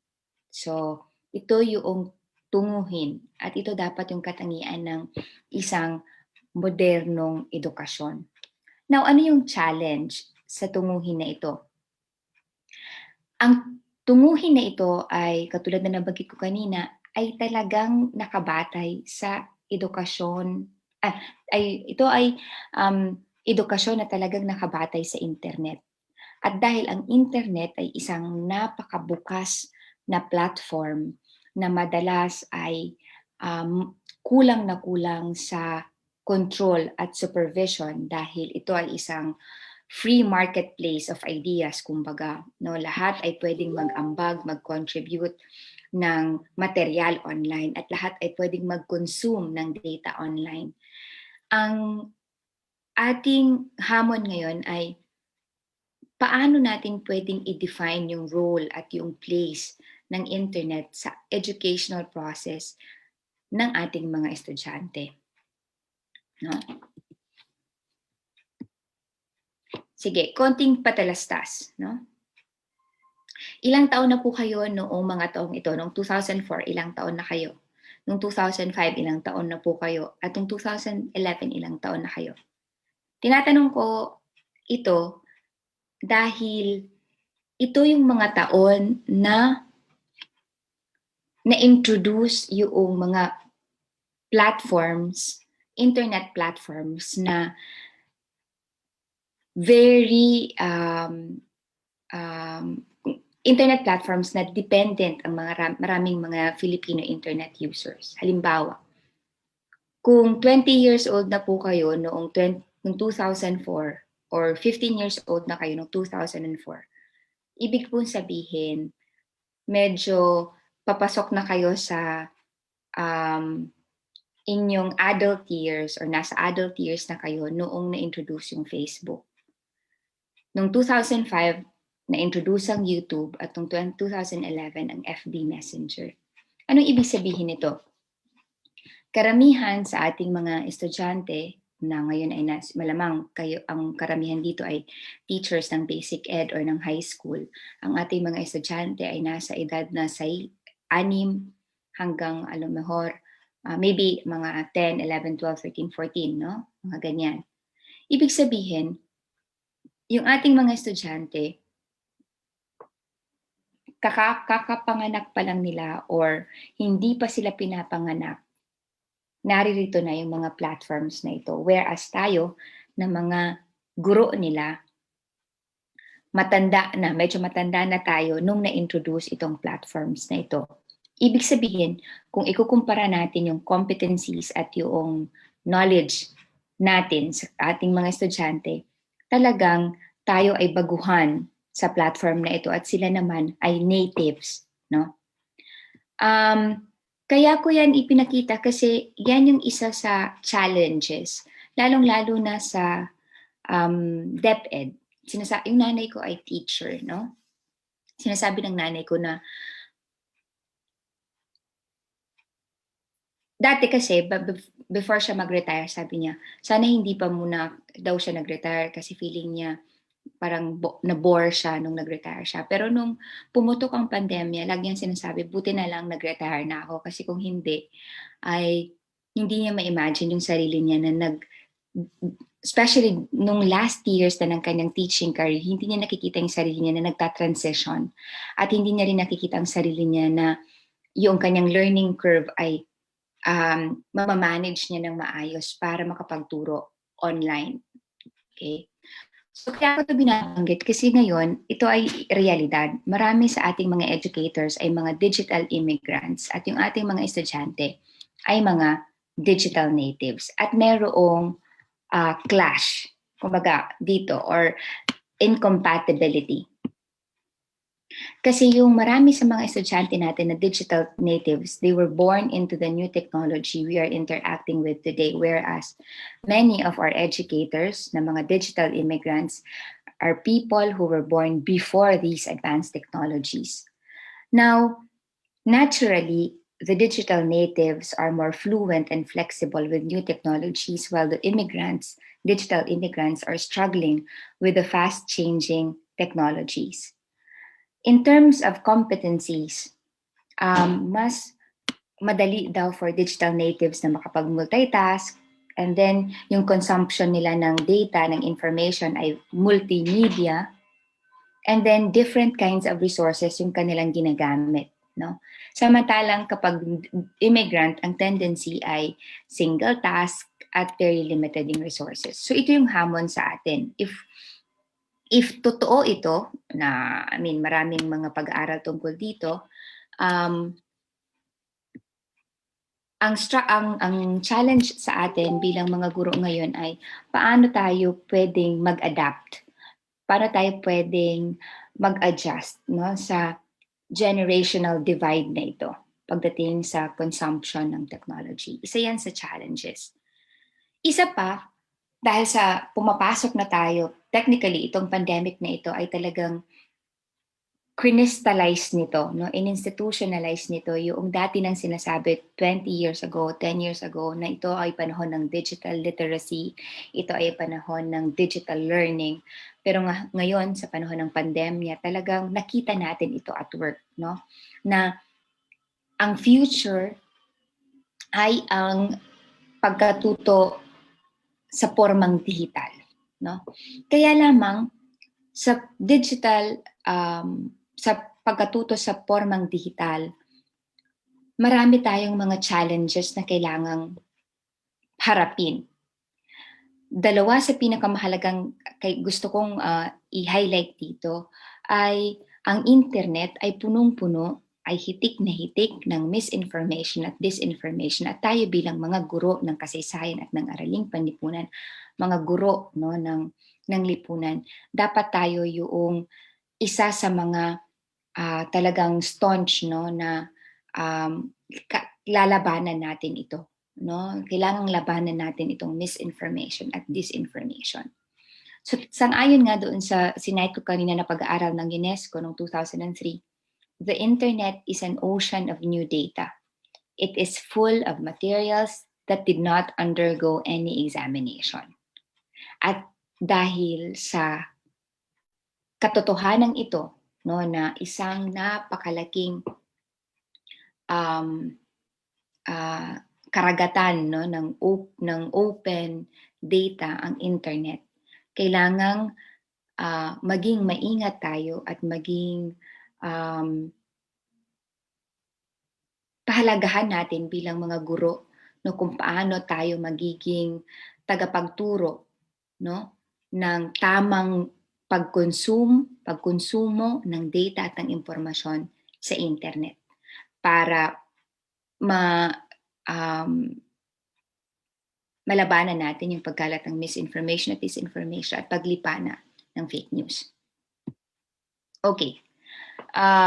So yan, papasadahan ko na lang, pero ito ay isa sa mga kailangan nating laging tandaan, no? Kapag magtuturo tayo online at magbibigay tayo ng sources or ng mga learning materials online, kinakailangan lagi tayo nakasandig sa truth, sa katotohanan at sa accuracy, no? May dalawang klase ng pagpapakalat ng misinformation, or yung misinformation at disinformation. Pwede natin siyang i-define, medyo magkaiba sila, no, in a sense, kasi yung misinformation, madalas tinitignan ito bilang pagpapakalat ng maling impormasyon na walang intended malice, no. Samantalang yung disinformation may conscious effort, no, para magpakalat ng maling impormasyon para makapang-deceive, makapanlinlang, at makapag-forward, makapag-push ng mga interes. At madalas ang mga interes na ito ay political interests or para makapag-push ng kanilang sariling historical or political propaganda. At sa Pilipinas, bilang mga guro ng kasaysayan at ng agham panlipunan, dapat ay matugunan natin ito, no? Kasi wala tayong control. Hindi kasi ito katulad ng dati nating setup na sa classroom setting, controlled natin yung learning materials na kinukonsumo ng ating mga estudyante. Alam natin kung anong librong pinapabasa sa kanila, alam natin kung anong dinidiscuss natin sa classroom, sa ating board, sa ating yung kanilang mga activities, yung kanilang mga worksheets ay controlled. Pero ngayon, na nasa panahon tayo ng pagkatutong digital, hindi natin alam kung saang sites sila napupunta. Okay. So, ito ay very important kasi ito ay mga skills, no, na kailangan ay makuha ng ating mga estudyante. At itong skills na ito ay kinakailangan lagi nating maituro sa ating mga estudyante. It's very important to highlight these 3 W's, no, para maiwasan natin yung pagkonsumo ng maling impormasyon online. So ito yung 3 W's, no, to digital literacy, very important. Number 1, it's very important to ask Who provided the information or opinion? Ito ba isang guro, mananaliksik, isang ahensyang ng estado, ng gobyerno, isang commercial company, isang individual organization? Are details provided about the author and publisher? Are they qualified and reputable? Itong last question ang pinakamahalaga. Qualified ba? May qualification ba? May tamang formasyon ba? May tamang training ba? At may tamang magandang reputasyon ba itong naglikha ng impormasyon na ito online? Number 2, when was the material first published on the internet? Kailan ito lumabas? May publication date ba? Kung ito ay statistical data, ano yung time span na covered? Is it a draft or an updated version of a study? So when? Very important yung kailan. Kasi yung kailan, yung magsasagot dun sa konteksto, no, ng isang data. At pangatlo, very important to ask the question, why?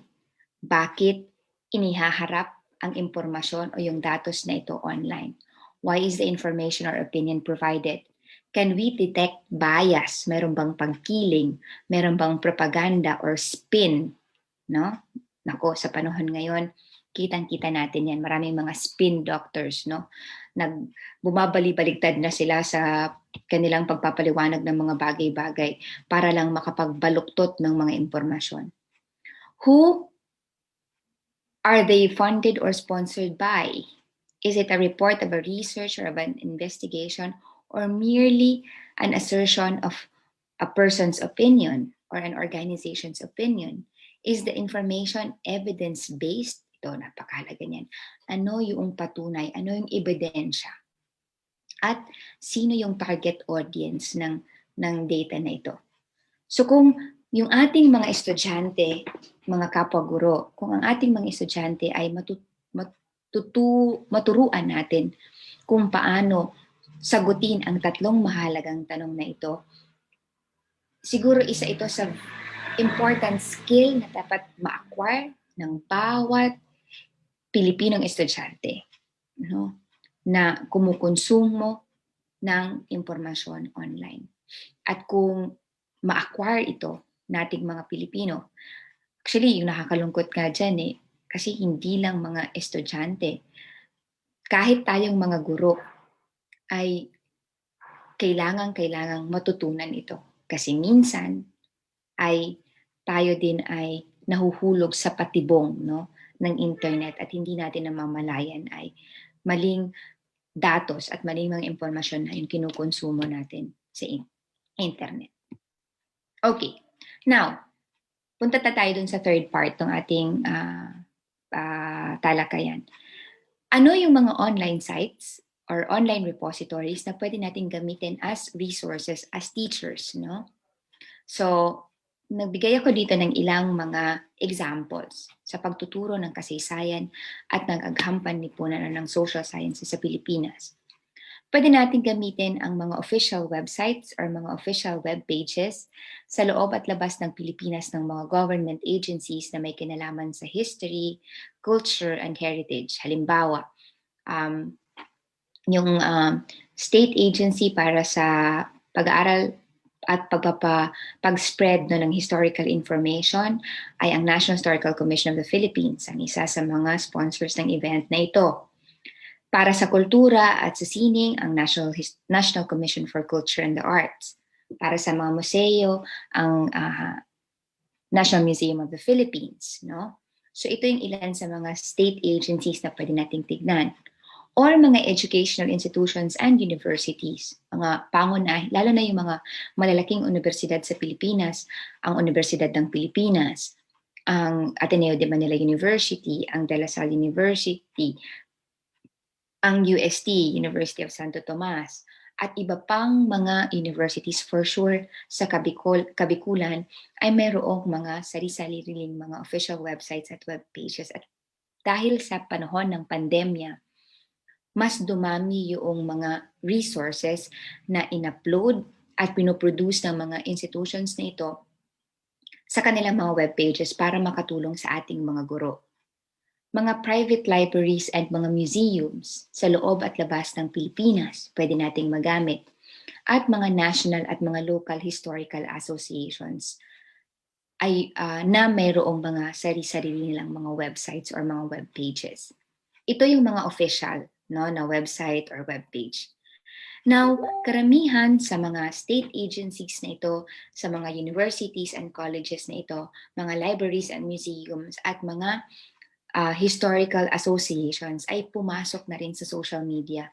Naggawa na rin sila ng mga social media accounts sa Facebook, sa YouTube, sa Twitter, sa Instagram para mas mapakalat, mas makapag-reach sa malaking populasyon ng mga Filipino internet users. Kasi yun nga, di ba, yung first part of this talk, nakita natin, it's a reality. Ang mga Pinoy ay nasa social media platforms. Doon natin makikita ang ating mga learners. Doon natin makikita ang Filipino internet users. So we should harness that fact, na nandun sila. So kailangan ilapit natin sa kanila yung impormasyon.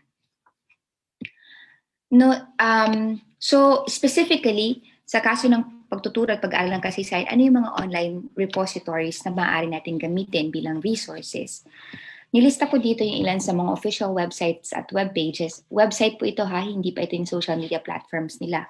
Halimbawa, ang National Library, kung pupunta kayo sa site na ito, sa http://web.nlp.gov.ph/nlp/. Kung pupunta kayo or i-google nyo lang, National Library of the Philippines, lilitaw yung kanilang webpage at yung website. Yung official website also ng National Historical Commission of the Philippines at ng National Quincentennial Committee, ng UP, Departamento ng Kasaysayan, ng UP in general, merong isang website, sa ilalim ng website ng UP, merong isang page dito, yung Universidad ng Filipinas, TVUP, na maraming mga learning resource materials na pwedeng magamit nating lahat. Ang Ateneo, ang mga museo, halimbawa ng yung Lopez Museum or yung Ayala Museum, di ba? I think isa ito sa pwede nating masabing naging advantage ng ganitong ng bago nating konteksto, nakapag-produce ng mga maraming material na hindi na natin kinakailangang magpunta mismo doon sa museo kasi sila mismo ay nag-create sila ng mga virtual tour sa kanilang mga museo. At hindi lamang ito sa Pilipinas. Kung interesado kayong makita ang iba't ibang mga museo, mga koleksyon sa iba't ibang bahagi ng mundo, i-google nyo lang, madalas meron na silang mga virtual tour ng mga museo na ito. Yung Philippine Presidential Museum and Library at yung ilang mga websites ng mga reputable na mga book publishers. Kaya ako nalagyan ng reputable kasi ingat din tayo dahil merong mga publishers na yung kalidad ay very questionable. Sige. Para mas magkaroon kayo ng idea, gamitin nating example yung National Library. Kung pupunta kayo sa Google, kung i-google ninyo National Library of the Philippines, ito yung lilitaw na webpage nila. Under sa tab ng resources ng National Library of the Philippines, pag merong drop-down menu sa ilalim ng resources at nandyan yung mga ilang mga learning at mga research resource na pwede ninyong magamit. Pwede nating magamit lahat. Para sa ating mga guro, marami dito sa digital collections ang pwede nating magamit sa ating pagtuturo sa ating mga estudyante. Alam ko na sa ating basic education, isang level ng pagtuturo ng kasaysayan ay yung local history. At mamaya, i-discuss ni Professor Rogeria yung mga sources sa pag-aaral at pagtuturo ng Bicol local history, hindi ba? Pero papasadahan ko na lamang din ito. Under sa digital collections ng National Library of the Philippines, makikita natin yung isa sa mga siguro madalas na ginagamit na resource pagdating sa local history ng iba't ibang mga probinsya at mga bayan sa Pilipinas. Ito yung tinatawag na historical data papers. Okay? Now, i-click nyo lang yung historical data papers, itong full na nakalagay. Tapos pag i-click nyo yan, dadalhin kayo sa page na ito. So, merong mga historical data papers sa iba't ibang mga lalawigan na ito, Abra, Agusan, Albay, Antique, Batanes, Batangas, etc. Okay? Now, para sa atin, sa Bicol, interesado tayo sa Camarines Norte, Camarines Sur, at sa Catanduanes. Halimbawa, kung i-click ninyo yung Camarines Norte, merong option na history per province or history per municipality or barrio. Pag i-click mo yung history of the province of Camarines Norte, ganito lilitaw. So meron siyang a brief history of the province of Camarines Norte. Tapos meron siyang nandun na yung data. No? Now, ito naman yung sa Catanduanes. Pag i-click mo yung Catanduanes, ito yung mga data na ito yung mga municipalities na merong historical data. Halimbawa, yung history and culture ng Bagamanok, Baras, Bato, Calolbon, Caramoran, Gigmoto, Pandan, Panganiban, San Miguel, Biga at Bira. Kung i-click mo naman ay yung Camarines Sur, ito yung mga municipalities na merong historical data from Bao, Bato, Pumblon, Buhi, Calabanga, Kamaligan, Kanaman, Karamoan, Gatchitorena, Goa, Iriga, Libmanan, Lupi, Magcaraw, Minalabak, Nabua, Ocampo, Pamplona, Pasacao, Pili, Ragay, San Fernando, San Jose, Sangay, Sipukot, Siruma, Tigaon at Tinambak. Now, itong historical data papers na ito ay talagang makakatulong sa atin pero may konting caveat din. Nabuo kasi itong historical data papers na ito, binuo ito ng mga kapwa din ninyong guro, kapwa nating mga guro noong 1950s sa panahon ni Elpidio Quirino. Naging project siya ng national government at ng noon ay Bureau of Education na mag-compile ng mga historical data sa bawat baryo at bawat municipality at bawat probinsya na ang goal ay makapag-produce ng history of the different barrios, of the different municipalities, and of the different provinces of the Philippines. So, basically, ang researchers nito, ang writers nito, at yung mga technical experts nito ay mga teachers din. So, may konting caveat kasi madalas naman sa mga information na ito ay sourced from the ground.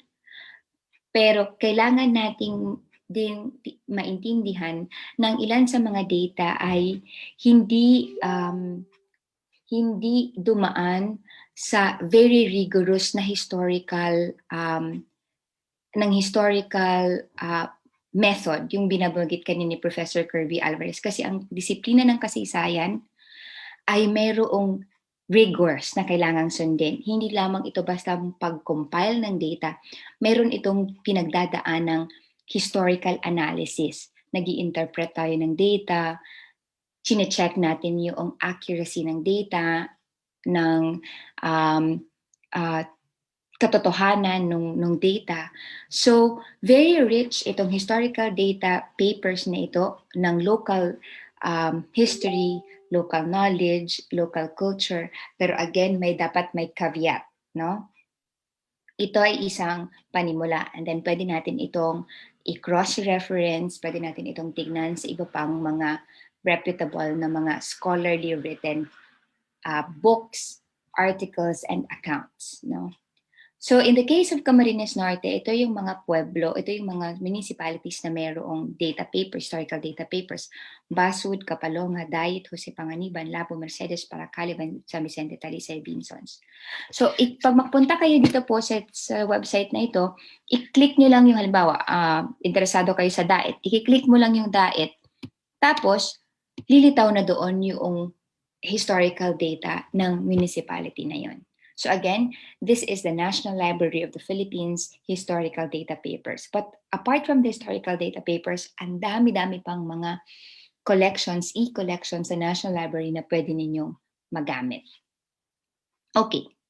Now, para sa mga nais i-level up, kumbaga, yung kanilang, aside from dun sa mga websites or web pages na binigay ko kanina, tayo as teachers of history, ini-encourage tayo na ang pagtuturo natin ng kasaysayan ay dapat nakabatay sa primary sources. Binanggit din ito kanina ni Professor Alvarez, di ba? Ano yung primary sources? Mga primaryang sanggunian, mga sanggunian na kapanahon noong period na ating inaaral. Halimbawa, kapag pre-colonial Philippines yung ating itinuturo sa ating mga estudyante, nagpapakita tayo ng mga sources or mga sanggunian na kapanahon ng period na yun. Halimbawa, yung manunggul jar, di ba? Yung jar na manunggul, ginagamit natin siya as source, no? Para ma-reconstruct natin yung ating pre-colonial past. Or di kaya panahon ng ang kasaysayan ng Pilipinas sa panahon ng mga Espanyol. Sinusubukan din nating mag-introduce ng mga dokumento, ng mga sources sa mismong panahon na yun para makita natin ano ba yung characteristic, ano yung katangian ng panahon na yun. Now, itong mga sources na nakikita ninyo ngayon sa inyong screen, online repositories ay nangangailangan ng matinding training at mahabang panahon, patience ang kinakailangan dahil kailangan dito, ang ilan dito ay may pangangailangan ng kaalaman sa Espanyol, sa wikang Espanyol. Okay, last 5 minutes. Okay po. Wikang Espanyol o di kaya masyadong voluminous yung data na kailangan ay marunong tayong mag-sift out ng mga impormasyon. Halimbawa sa mga online repositories ay yung PARES website. Ito yung website niya, http://pares.mcu.es. Ito yung website ito ng lahat ng mga state archives in Spain. At mula dito, nag-digitize sila ng maraming mga dokumento tungkol sa kasaysayan natin, tungkol sa Pilipinas. Meron din, kung ang gusto ninyong aralin na period ay ang the Philippines during the American period, maganda itong source na ito. Well, American period and late 19th century. Itong the US, United States and its territories ng University of Michigan. Ito yung website.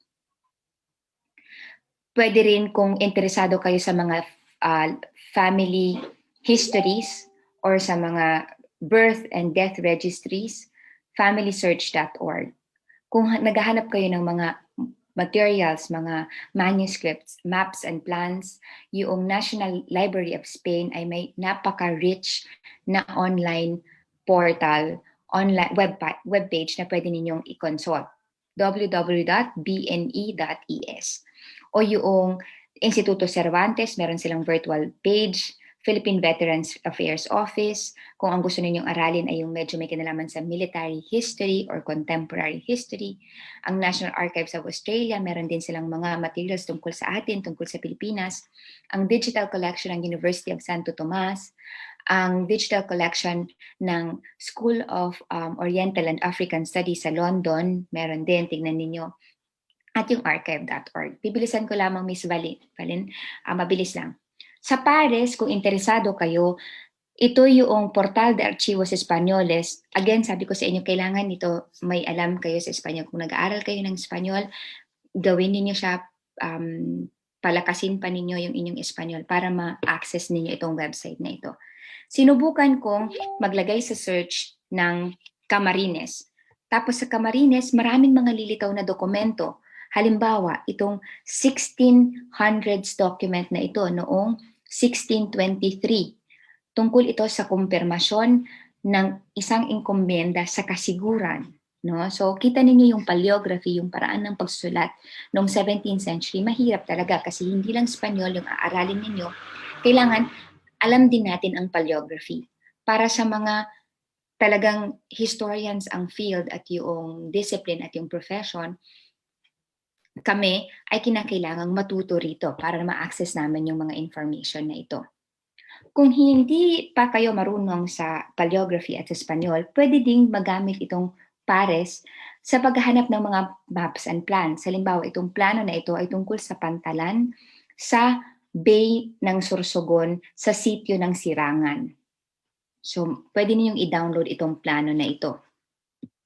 Sa Biblioteca Nacional de España, pwede din kayong makahanap. Yung mga nakita kong interesting na pwedeng tignan, nung nilagay ko Bicol, nilagay ko Bicol, ito yung mga lumitaw na mga manuscripts, mga libro. Karamihan ay mga religious texts, mga novena o mga novena na pinublish. Halimbawa, ito, ang Novena sa Mahal na Birhen de los Dolores na sa Tuyang Ina, Binicol, nin sarong deboto asin ipinaimprenta liwat ni Maestro Perfecto sa pagtugot nin Ilustrisimo Irrealissimo Señor Don Padre Arsenio Campo, obispong iginagalang digdi sa diocese ni Nueva Cáceres. Asin nagtugot panin-4 na pulong aldaw. Sorry, hindi po ako marunong mag-Bicol pero binabasa ko siya lang kung paano ko feeling na dapat ganun. Na indulhensya sa gabos sa balang pagpanadye, kaining sinabi ng novena. Published in 1892. So halimbawa, interesado kayo, ano ba yung Binicol noong late 19th century? Kung ang interest ninyo ay religious text, marami kayong makikita. Katulad ng pinakita ko na ito, mga iba't ibang katesismo ng Doktrina Kristiyana in idioma Bicol, katesismo, kasaysayan kan 4 kabtang nasukat na gayong manodan ni tawong Kristiyano, etc. Or maps and plans. Halimbawa, ano yung itsura ng Camarines Norte noong 19th century, may lumitaw dyan. 1831 map ito. So, yan yung ilan sa mga pwedeng ninyong makita. Or yung United States and its territories, American period or late 19th century, pag ilagay ninyo Bicol or Camarines or Albay, ito yung mga lilitaw. No? Now, mabilis lang po. Okay lang po bang kailangan lang ito? Now, itong tulad ng binanggit ko kanina, karamihan sa mga agencies na ito ay may mga social media pages. Punta lang kayo sa Facebook, YouTube, meron silang mga sari-sariling pages nila. Halimbawa, ang National Library, NHCP, UP, private museums, etc. Example, ang UP Departamento ng Kasaysayan, madalas naglalagay kami ng, si na Professor Kirby Alvarez na siyang nagme-maintain ng page ng mga bagong pag-aaral or kung merong mga seminar or webinar or mga publications na pwedeng magamit as learning or teaching resource. Halimbawa, just recently na-publish sa NCCA, ito ay trabaho ng iba't ibang mga universities sa Pilipinas, UP, UST, LaSalle, Ateneo, ng Philippine History Sourcebook. So punta kayo sa UP Departamento ng Kasaysayan, pwede ninyong ma-download itong Philippine History Sourcebook na recently published nung 1 linggo lang. Pag i-click ninyo yan, ito yung NCCA, NCHR introduces Philippine History Sourcebook. Kaya lang para ninyo ma-download, kailangan mag-fill out kayo ng isang survey. Pero I think this is one of the recently published learning resource na pwede po ninyong magamit. Or tingnan ninyo, yung Ayala Museum, hanapin niyo sa Facebook, Ayala Museum, marami silang mga materials. Halimbawa, kung gusto ang inyong tinuturo ay pre-colonial Philippines, very rich yung kanilang collections, gold collections. So meron silang mga short videos na very ideal sa ating mga estudyante, mga 1 to 5 minute videos na punong-puno ng impormasyon. Kaya lang, ito ay isang napakahalagang paalala. Kailangan tayo as educators, marunong tayong pumili ng mga social media pages dahil naglipa na lalong-lalo ng social media at YouTube ang mga pages na may sariling mga propaganda at political interest. Halimbawa, kung mag-search kayo sa Facebook, tinignan ko lang Philippine History. Maraming mga web pages dyan na may kinalaman sa Philippine History. Yung ilan ay okay yung data, pero dahil walang nagko-control, walang hindi na-vet, no? Yung data. Lahat kasi ay pwedeng mag-post eh. So, madalas may mga impormasyon na hindi tama, no? Na hindi historically accurate.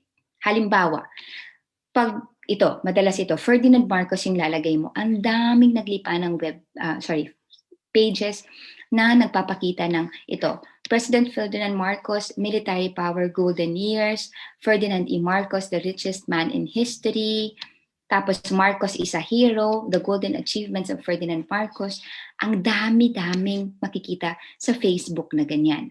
So kailangang ituro natin ito at tayo bilang mga guro, alam natin na hindi lahat ng mga pages na ito na nagsasabi ng Philippine History Movement or Philippine History for High School, hindi lahat ng nanandyan ay tamang impormasyon. Halimbawa ito, may mga web pages na makikita mo talaga na ang goal ay mag-forward ng political interests. Halimbawa, whitewash ang panahon ng batas militar at pinapakita ang panahon ni Marcos bilang ang golden age ng Philippine history. So halimbawa, imagine nyo na lang, kapag hindi niyo nagabayan yung inyong mga estudyante, halimbawa, nagbigay kayo ng activity, ang activity ninyo ay tungkol sa mga pangulo ng Pilipinas, tas hindi ninyo sila ginaid kung saan pupunta ng mga webpage, madalas itong mga estudyante natin pupunta lang sa Facebook, Ferdinand Marcos. Ito yung lilitaw at ito yung ikukonsumo nilang impormasyon at datos. At kailangan ay mag-ingat tayo dito kasi ito yung role natin bilang mga guro. So yan. So, bilang hamon sa inyo, sa ngayon ba may mga naiisip pa kayong mga online resource na maaari niyong marekomenda sa pagtutuwal pag-aaral ng kasaysayan at araling panlipunan? Bakit ninyo ito nirekomenda at ano ang inyong naging batayan sa inyong mga rekomendasyon? Siguro, ito na lamang yung pagtatapos ko. Yung hamon at yung reflection na ito. Na sa ngayon, ano yung nakikita ninyong mga resources na pwede ninyong ma-share sa inyong mga kapwa-guro? Maraming salamat po.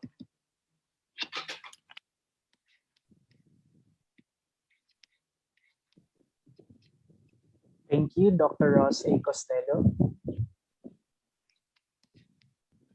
From the importance of solidifying the dynamic process of studying and understanding history through the use of historical sources, we are now going to move towards a significant discourse on the integration and enculturation of local history, particularly legal history. May I present to you our third speaker.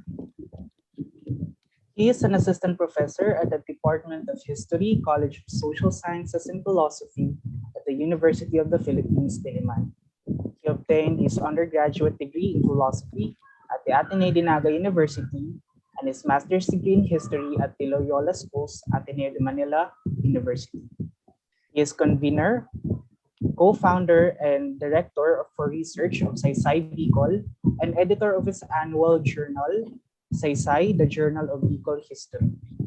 His research interests include intellectual history, local history, particularly Bicol history, social and economic history, and the history of the Philippine education and educational institutions.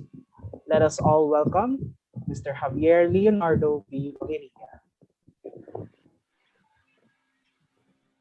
Thank you very much, Pao, for the introduction. Let me just share my screen first before I begin.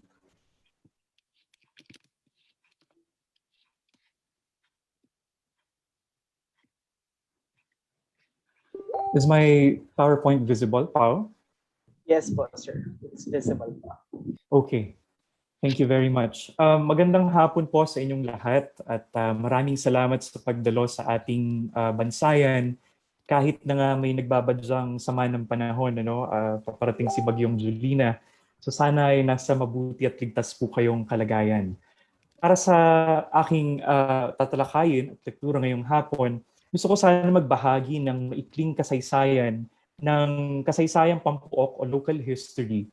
At gusto ko rin magbahagi ng mga secondary sources na pwede nating pagsanggunian kapag nirevisit at nirevise natin yung readings in Philippine history syllabus. So ang pamagat ng aking presentasyon ay Philippine Local History and a Brief Survey of Bicol Historiography. Gusto ko sanang simulan ang aking pagtalakay sa kwento ni John A. Larkin o si Mang Jack na sumakabilang buhay ilang linggo na yung nakakaraan.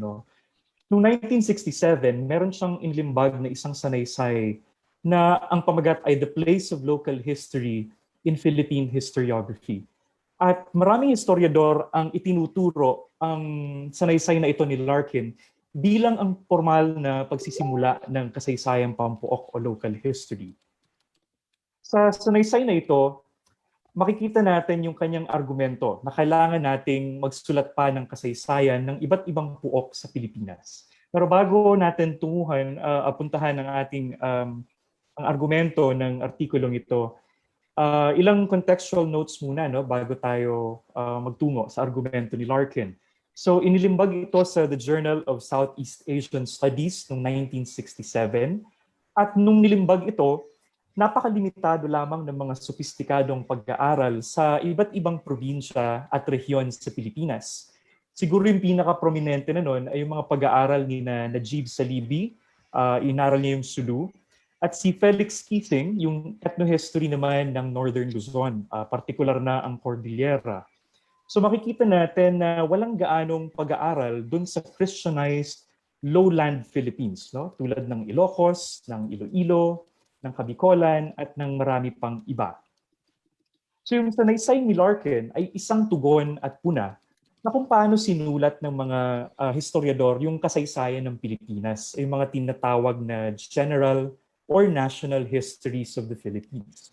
So magandang halimbawa niyan si Teodoro Agoncillo na nagsulat ng kanyang aklat na Revolt of the Masses, yung sequel nun, yung Malolos, Crisis of the Republic, pati na rin yung History of the Filipino People na nagsilbing textbook sa mahabang panahon sa tertiary education.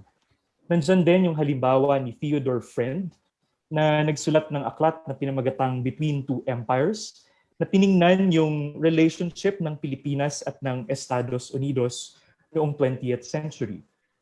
Pero sinasabi ni Larkin at ng mga sumunod pang historiador tulad ni Leslie Bauzon, ni Resil Mojares, na ang naging problema ng mga general o national histories ay kung paano nito kino-conflate ang Manila o kaya Katagalugan sa kung ano yung tinuturing na national, pambansa, o kaya of national significance. So parang yung Manila lang yung nabibigyan ng pansin dahil doon nangyari yung mga mahalagang kaganapan sa nakaraan, pati na rin yung mga karatig probinsya, no? Yung Laguna, Batangas, Cavite, at iba pa. Sinasabi ni John Larkin that one of the major problems in the writing of Philippine history stems from the inadequate knowledge of historical conditions in rural Philippines. So sinulat niya ito doon sa kanyang sanaysay no, noong 1967. Ito yung mga naging preoccupations ng mga national histories. Ano? I placed it in quotation marks and I will explain why later. So kabilang dito yung politika, yung sa pinakamataas na level ng gobyerno, yung politikang nasyonal, yung foreign relations, halimbawa yung Theodore Friend, yung talambuhay ng mga prominenteng figura sa kasaysayan o kaya yung mga national heroes na tinuturing. Nandyan din yung colonial administrations o yung iba't ibang governor general sa halimbawa ng Spanish colonial period at ng American colonial period. Tapos yung mga malalawak na aspeto ng Philippine Revolution without actually examining the revolution in different parts of the Philippines. Siguro yung revolusyon na tiningnan lamang dito ay kung paano ito nangyari sa Maynila at sa Cavite. So sinasabi ng mga historiador noong 1970s na may tendency ang i-distort ng national or general histories ang Philippine history as a whole dahil gumagawa ito ng mga sweeping generalizations na hindi talaga empirically founded at hindi talaga totoo sa kaso ng ibang probinsya sa Pilipinas.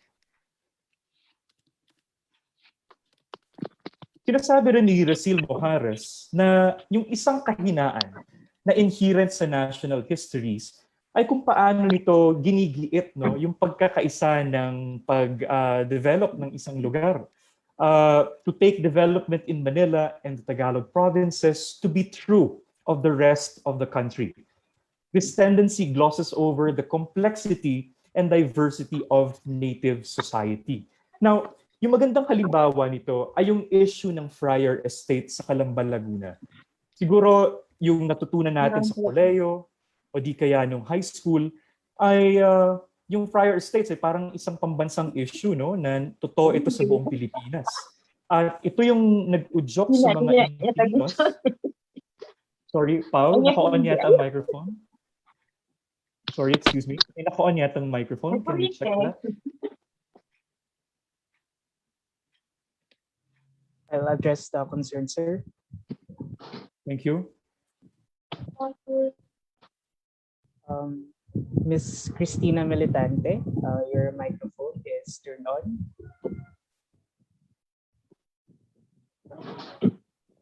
Thank you.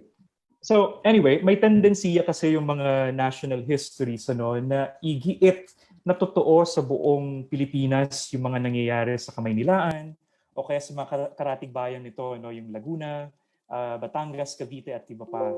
So again, balikan natin yung example ng Friar Estates na issue. Akala natin, isa itong pambansang issue na totoo sa lahat na bahagi ng Pilipinas. Pero kapag sinuri natin yung halimbawa ng Cebu, yung mga pag-aaral ni Michael Colonnane, ni Risil Mojares, halimbawa, pinapakita nila sa atin na iba rin naman yung dynamic ng mga Cebuano elites sa mga Augustinian friars, for example.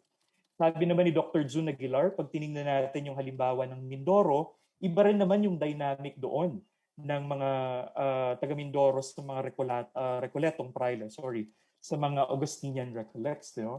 So, kailangan nating tratuhin yung Friar Estate issue bilang isang lokalisadong penomena o kaganapan sa Laguna o kaya sa Katagalugan. Dahil hindi naman siya totoo sa maraming bahagi ng Pilipinas. So dito papasok yung papel ng kasaysayang pampuok o local history to provide more nuances. Yung sinasabi ni Professor Alvarez kanina, na kailangan mas nuance yung pagtalakay at pag-unawa natin sa mga nangyari sa nakaraan. Kailangan din nating ituwid yung mga sweeping generalizations na una ng iginiit ng mga general o kaya ng mga national histories. So noong 1972, nailimbag ni John Larkin yung kanyang aklat na The Pampangans, Colonial Society in a Philippine Province. At simula pa lamang ito ng isang prolipikong interest sa kasaysayang pampuok dahil maraming historiador ang nakinig doon sa imbitasyon sa paanyaya ni Larkin na pag-aralan natin yung rural Philippines. Tingnan natin yung iba't ibang bahagi ng Pilipinas, hindi lang yung Maynila at hindi lang yung Katagalugan. So naging isang prolific interest in local history from the 1970s to the 1990s. And ako, in my own opinion, it remains to be prolific until now. Mamaya may halimbawa akong ibabahagi sa inyo sa at least sa karanasan ng mga kaguru ko sa UP Department of History. So, noong 1970s, yung mga historiador ay nagsimulang magsulat. At least they started attempting to write autonomous histories. Pag sinabing autonomous, yung mga historical questions nila ukol dun sa mga lugar na yun ay hindi necessarily pareho doon sa mga tanong na una nang tinanong ng mga nationalist historians ukol sa Maynila o kaya sa Katagalugan at iba pang karatig probinsya. So, naglista ako dito ng ilang magagandang halimbawa ng mga nailimbag, ng mga aklat o kaya mga dissertations noong 1970s at 1980s. So, isa na dyan si Rosario Cortez ng UP Diliman, early 1970s, na ilimbag niya yung kanyang aklat tungkol sa Pangasinan. Actually, mabibili niyo pa yan sa New Day Publishers, yung 3 volumes ng kanyang aklat on Pangasinan. Si Alfred McCoy naman ay nag-deliver at nagsulat at nag-defend ng kanyang dissertation sa Yale University noong 1977. Iloilo naman yung kanyang pinaksa. Si Bruce Cruikshank ay nagsulat tungkol sa Samar. Si Norman Owen tungkol sa Kabicolan. Si Michael Colonnane tungkol sa Cebu at kasama niya dyan si Risil Mojares. Nandiyan din si Father Francisco Malyari of the Society of Jesus, isang Jesuitang pare at historiador din na nagsulat tungkol sa Mindanao at sa Kabicolan. So si Father Paco, nung bumalik siya from the US, na-assign siya kagad sa Cagayan de Oro. So Mindanao kagad yung naging preoccupation niya when it comes to local history. Sinasabi ni Rizel Mojares na malaki rin yung naging papel ng Philippine National Historical Society or PNHS sapagkat taon-taon silang nagdadaos ng isang pambansang kumperensya tungkol sa kasaysayang pampuok. Nagsimula ito noong 1978 at kung hindi ako nagkakamali, bago itong pandemya, no, ginanap yung huling conference nila sa National Museum noong 2019. At nag-shift sila sa online conference last year noong 2020. Isa pa, nagkaroon din ng improvement sa infrastructure for historical research sa lokal na level. Halimbawa niyan, yung Cebuano Study Center ng San Carlos University, yung Center for Kapampangan Studies ng Holy Angel University, nandyan din yung Folklife Museum ng Xavier University in Ateneo de Cagayan, yung Cagayan de Oro, Jesuit School sa Cagayan de Oro. So, kanina ko pa binabanggit ang kasaysayang pampuok, pero hindi ko pa talaga siya binibigyan ng pagpapakahulugan o kaya definisyon. So, isa itong methodological na dulog, if not a paradigm shift in studying history. Now, in my opinion, to me, the task is twofold. We have to, in the same vein that Dipesh Chakrabarty provincialized Europe when he was trying to decolonize history, we will try to provincialize Manila and the Tagalog provinces, not really to antagonize it, but to treat the events there as localized phenomena, that it's not necessarily true in the case or for the rest of the Philippines. And the other objective of local history is to examine the different provinces and regions. Na pag sinabing regions, iba-iba ang gustong sabihin ito. Kasi yung pag-unawa natin ng region, limited siya dun sa politico-administrative sense ng Katagano. So, yung pag-unawa natin ng Bicol, gusto sabihin ito, Region 5, the 6 provinces. So, you have Cam Norte to Masbate.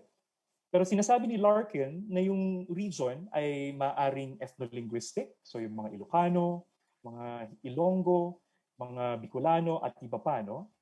Maaari ring religious or cultural like Christian Visayas, that's an example. At yung pang-ekonomiko, no? Halimbawa yung sugar-producing region of Negros o kaya naman the abaca-producing region of Albayans or Sugon. So iba-iba yung pagpapakahulugan natin sa rehiyon. Ganon din yung Katagang Bicol, no? Iba-iba yung pagpapakahulugan ng mga historiador sa Katagang Bicol. Sapagkat nagbabago at arbitraryo ang katagang ito sa paglipas ng panahon. Isa itong historical na construction sa makatuwid nagbabago ito over time. So kung kaya makikita nyo, mamaya sa aklat ni Norman Owen, hindi kabilang ang Masbate dun sa kanyang notion ng Kabikolan. At siguro babanggitin ko siya mamaya pag tinalakay ko si Norman Owen. So isa itong pag-aaral ng mga subnational units. At siguro rin isang magandang development ng local history ay tumatanggap na ito ng ebidensya na hindi tinatanggap dati ng traditional historiography. Kasi pag sinabing kasaysayan noon, talagang archival document siya. Pero pagdating ng kasaysayang pampuok, diba, ina-admit niya na rin yung iba't ibang klase ng mga ebidensya tulad ng oral testimonies at iba pa. Pati yung metodo, interview, dati-rate hindi naman siya admissible earlier, pero hindi ko alam kung dahil sa kasaysayang pampuok nagkaroon ng development yung methodology. So pinapaalala ni Rizel Mojares na yung local history ay hindi dapat national history on a local level. At sabi rin ni Alfred McCoy, hindi dapat natin tinatanong yung mga tanong na una nang tinanong ng mga historiador tungkol sa Maynila, tungkol sa sentro, tungkol sa Katagalugan. Dapat magkaroon tayo ng autonomous set of historical questions na nagmumula, nanggagaling doon sa rehiyon na pinag-aaralan natin. Dagdag pa ni Alfred McCoy, if the same historical questions and research methods once applied to Manila continue to define the boundaries of provincial research, there is the danger that the efforts of this generation of historians will produce new information but no greater understanding. Kasi sinusuri lang din naman yung kasaysayang pampuok sa lente ng general o kaya ng national history. So parang wala rin mas malalim na pag-unawa dun sa mga sinusuring rehiyon. So kailangan natin ng autonomous set of historical questions. Kanina nabanggit ko na isang prolipikong research interest pa rin ang local history. Sa halimbawa na lamang ng UP Department of History, meron akong ilistang mga kaguro na inaaral din yung iba't ibang bahagi ng Pilipinas. So halimbawa si Dr. Alvarez yung Malabon, kanyang hometown, no? Si EJ Bolata naman yung Marinduque, si Dr. Costello yung Leyte. If I'm not mistaken, yung MA thesis ni Ma'am Ross ay tungkol sa kanyang home province of Leyte. Si Dr. Esquejo naman yung Romblon, si Dr. Santillan, ang aming chairperson, Cagayan de Oro, at si Hobie C, inaaral niya ang Laguna at Pangasinan. So makikita natin in this very small sample size na marami pa rin ang interesado sa pag-aaral ng kasaysayang pampuok. Tumungo naman tayo sa mga secondary sources na pwede niyong konsultahin pag kayo ay nag-revisit at nag-revise ng RPH syllabus. So may tinala ako ditong 5 historiador na lagi kong kinukonsulta kapag nagsusulat ako ng papel tungkol sa kasaysayan ng Bicol. So itong bahaging ito ay ang aking attempt na palawakin ang una nang nailimbag na sanaysay ni Dr. Bernardita Churchill noong 1992. So i-extend ko lang ito at titingnan natin kung ano yung mga naging developments, especially after 1992. It's actually the year I was born, 1992. Okay? So, yung una kong babanggitin ay si Norman Owen. Kung interesado kayong i-incorporate, i-integrate sa inyong mga syllabus, yung kasaysayang pang-ekonomiko ng Bicol, siguro yung lipunang Bicol noong 18th at 19th century, mainam na konsultahin ang mga panulat, mga sinulat na artikulo at aklat ni Norman Owen. So isa na dyan, yung kanyang The Principalia in Philippine History. Makikita nyo dito yung social structure ng Bicol noong 18th at 19th century. Nilimbag ito sa Philippine Studies noong 1974. Actually, bahagi daw ito ng kanyang PhD thesis sa Michigan noong 1976. So, yung pamagat ng kanyang dissertation ay Kabicolan in the 19th century, Socio-Economic Change in the Provincial Philippines. Dinefend niya ito noong 1976. Several years later, after years of revision and edition, among others, nailimbag ito bilang isang aklat ng Ateneo de Manila Press at pinamagatang itong Prosperity Without Progress, Manila Hemp and Material Life in the Colonial Philippines. Ito yung title page ng kanyang dissertation. Actually, downloadable po ito online. Nabanggit ni Ma'am Ross yung website ng Rizal Library ng Ateneo. Actually, doon ko po siya nakuha sa Rizal Library. So, kung meron kayong panahon at kung interesado kayong mabasa ito, mas accessible yung thesis format kaysa doon sa book format ng sinulat ni Professor Owen. Meron ding isang aklat, si Professor Owen, na pinamagatang The Bicol Blend, Bicolanos and Their History, na inilimbag ng New Day noong 1999. Isa itong antolohiya o koleksyon ng mga sanaysay na inilimbag ni Owen sa iba't ibang journals katulad ng Philippine Studies ng Ateneo at ng Pacific Historical Review. So kung interesado naman kayong matutunan yung Albay, ano ba yung sitwasyon sa Albay noong Philippine-American War, mainam na basahin ang kanyang Winding Down the War in Albay. So kinikwento niya dito si Simeon Ola halimbawa, na by the way, kakaselebrate lang ng Ola Day ng Albay noong September 2, if I'm not mistaken. At nandito rin yung problems in partido, yung mga kaguru natin mula sa Partido State University. You might be interested to read Dr. Owen's article and discuss it to your student when you decide to integrate it in your syllabus. Second, there is Father Francisco Malyari of the Society of Jesus, a Jesuit historian, and he authored 2 books, particularly Ibalon Under Storm and Siege, Pinablish ito noong 1990. If I'm not mistaken, Cagayan de Oro ang nag-publish ito. Sorry, Ateneo de Cagayan, sa Cagayan de Oro. At yung vignettes of Philippine history naman ay nilimbag ng New Day Publishers noong 1999. So yung kanyang mga aklat, actually mga collection lamang ito ng mga journal articles na una nang nailimbag sa iba't ibang journal sa Pilipinas, tulad ng Kinaadman, Philippine Studies at Filipiniana Sacra. Unfortunately, hindi accessible yung Kinaadman online dahil hindi updated yung kanilang online repository. Parang recent issues lang yung uploaded, walang mga back issues.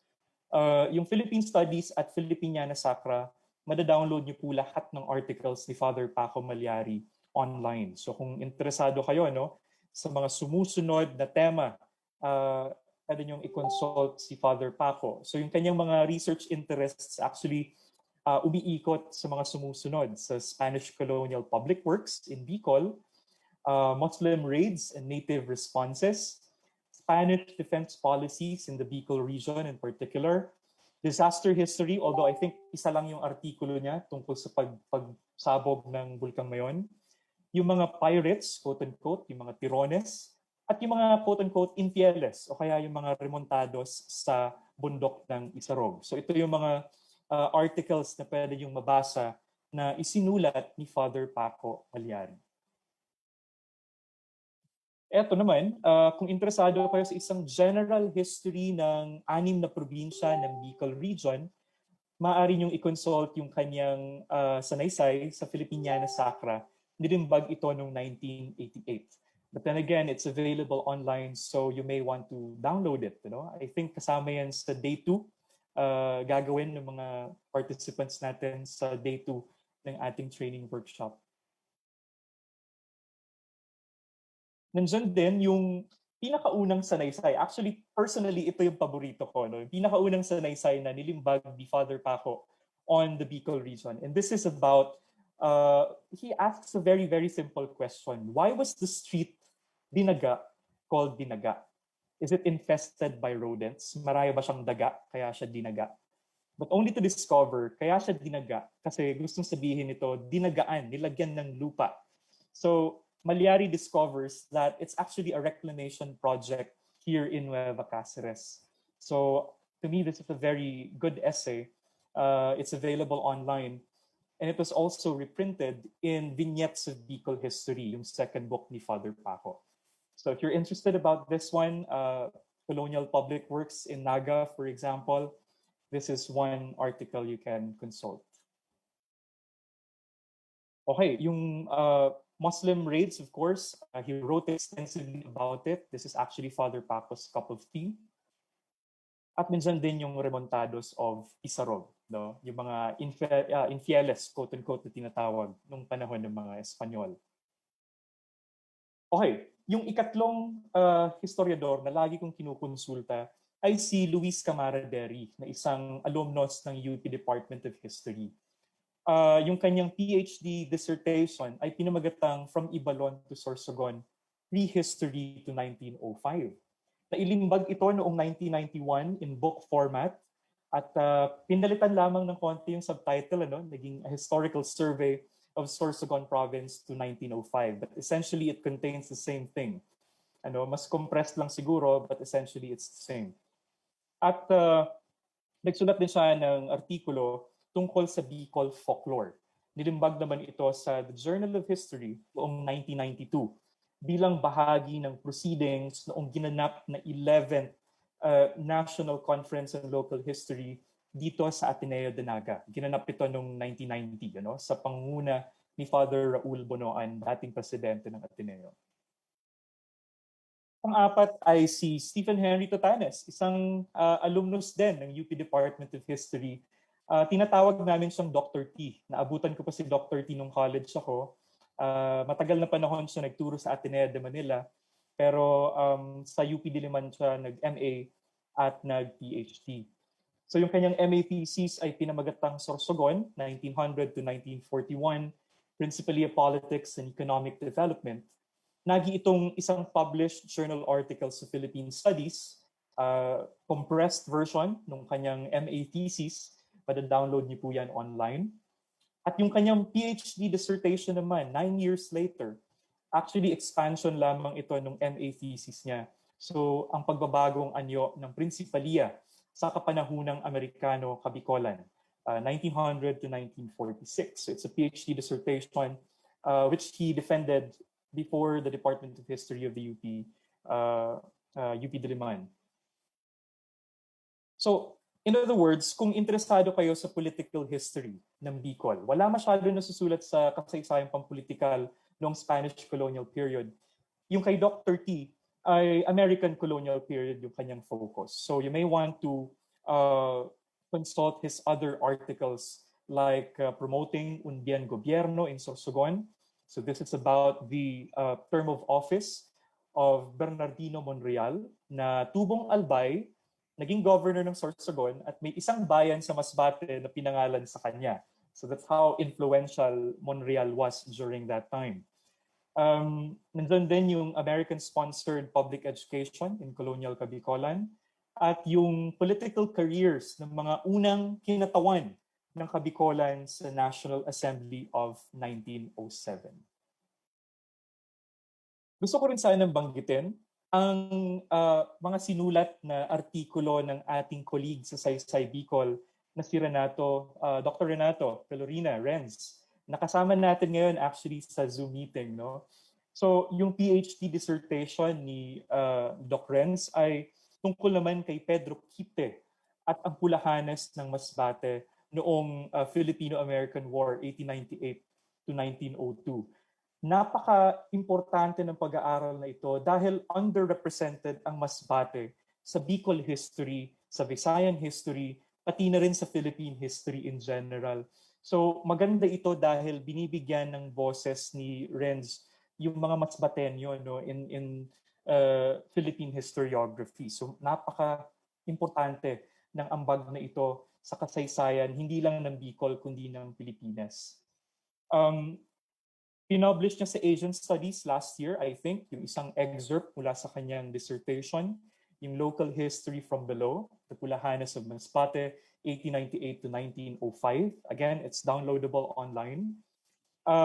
Nailimbag din yung Masbateños fight for freedom against the Japanese. So kung World War II naman yung interest nyo, hindi ko alam kung accessible ito online, pero gagawin namin ang lahat sa Saysay Bicol para ma-acquire ang rights to republish or at least reprint this one in Saysay, the Journal of Bicol History. Yung Libera, if I'm not mistaken, is the journal of the Social Sciences Department ng Cavite State University. At ang huli, yung environmental history naman, Plunder of Paradise, The History of Forest Denudation of Masbate, 1870 to 1946. Napakahalagang mga ambag nito dahil hindi talaga represented ang Masbate sa kasaysayan ng Bicol at sa kasaysayan ng Pilipinas. Okay, siguro yung huling bahagi ng aking presentasyon, sinabihan ako ng Education Committee na iklian ko lang yung aking lektura. So in fulfillment of that promise, this should be the last part of my presentation. Bakit nga ba mahalaga yung kasaysayang pampuok? Bakit mahalaga na aralin natin ito? At siguro i-integrate natin sa syllabus ng Readings in Philippine History. Sinasabi ni Professor Leslie Bauzon sa isang artikulo noong 1978 na malaki ang gagampan ng papel ng kasaysayang pampuok sa pagsusulat muli ng kasaysayan ng Pilipinas. Kailangan natin i-rewrite yung Philippine history in such a way that it's more inclusive, in such a way that it doesn't make hasty generalizations, or that it doesn't assume that what happens in Manila is true to the rest of the Philippines. Pangalawa, mahalaga yung kasaysayang pampuok dahil magbibigay ito ng mga counter-examples o kaya ng mga uncomfortable facts to the sweeping generalizations na una nang ginawa ng mga general histories. Na hindi natin sila pinagtutunggali, ang ginagawa natin dito, nire-reorient lamang natin yung kasaysayang pambansa. Na sa halip na top to bottom yung approach natin, capital to periphery, center to periphery, gawin nating bottom-up yung approach. Tingnan din natin yung peripheries alongside the center. So magiging itong corrective measure dahil sabi dito would provide a more accurate and faithful portrayal of reality than national histories. And then yung sinasabi ni Sir Kirby kanina na it will complexify the narrative, so especially of national histories, especially of the generalizations made by national histories in the 1950s and 60s.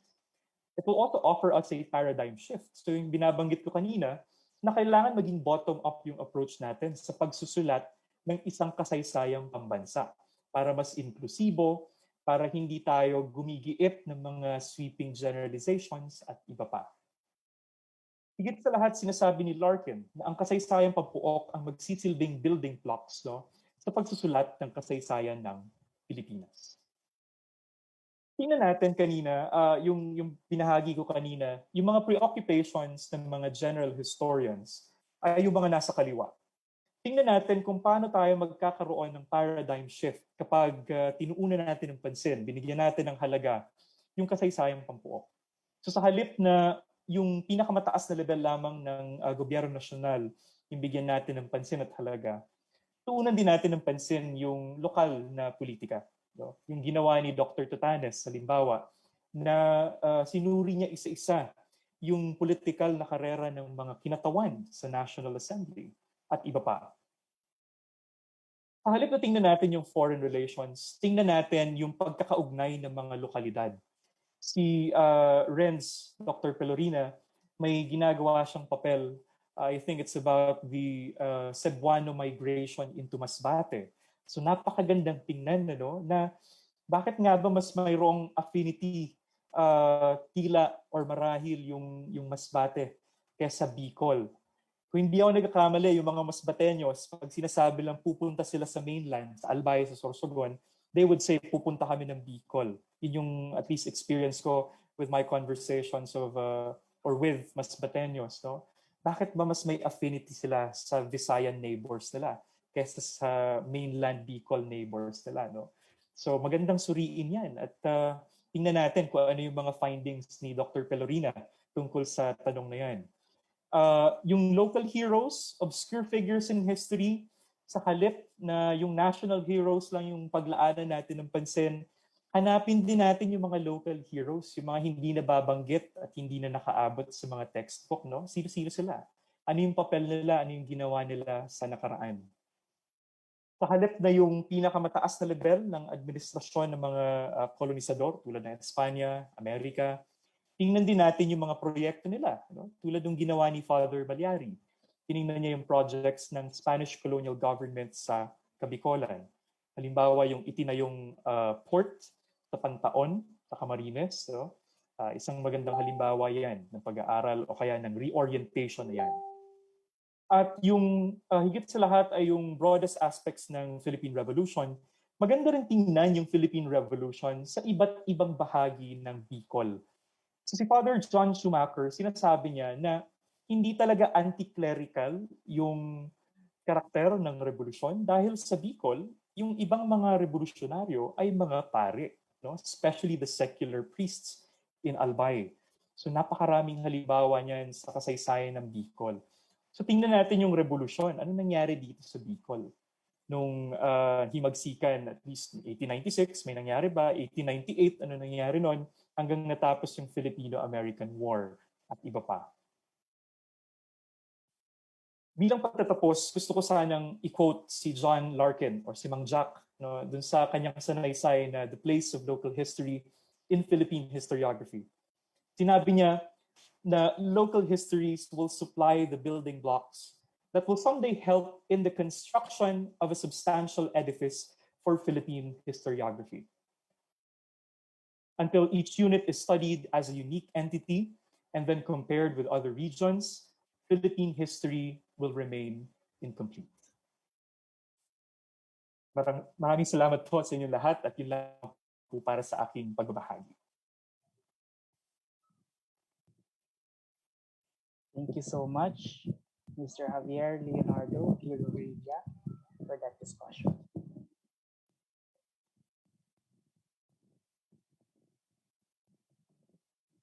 Before we proceed to the next part of our webinar, let me acknowledge the presence of the members of Saysay Bicol, NHCP Museo ni Jess Robredo, and participants who are watching with us in their homes, and to the organ.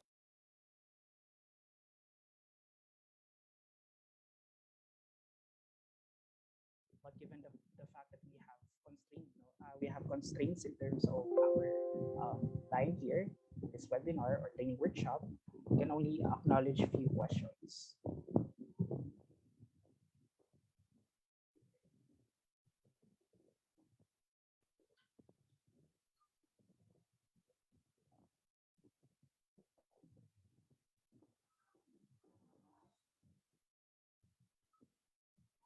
The first question is addressed to all of the speakers.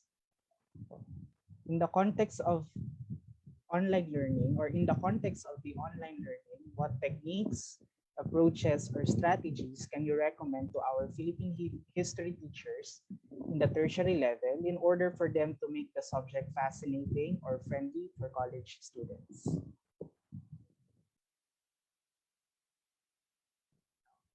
Would like to answer the question first?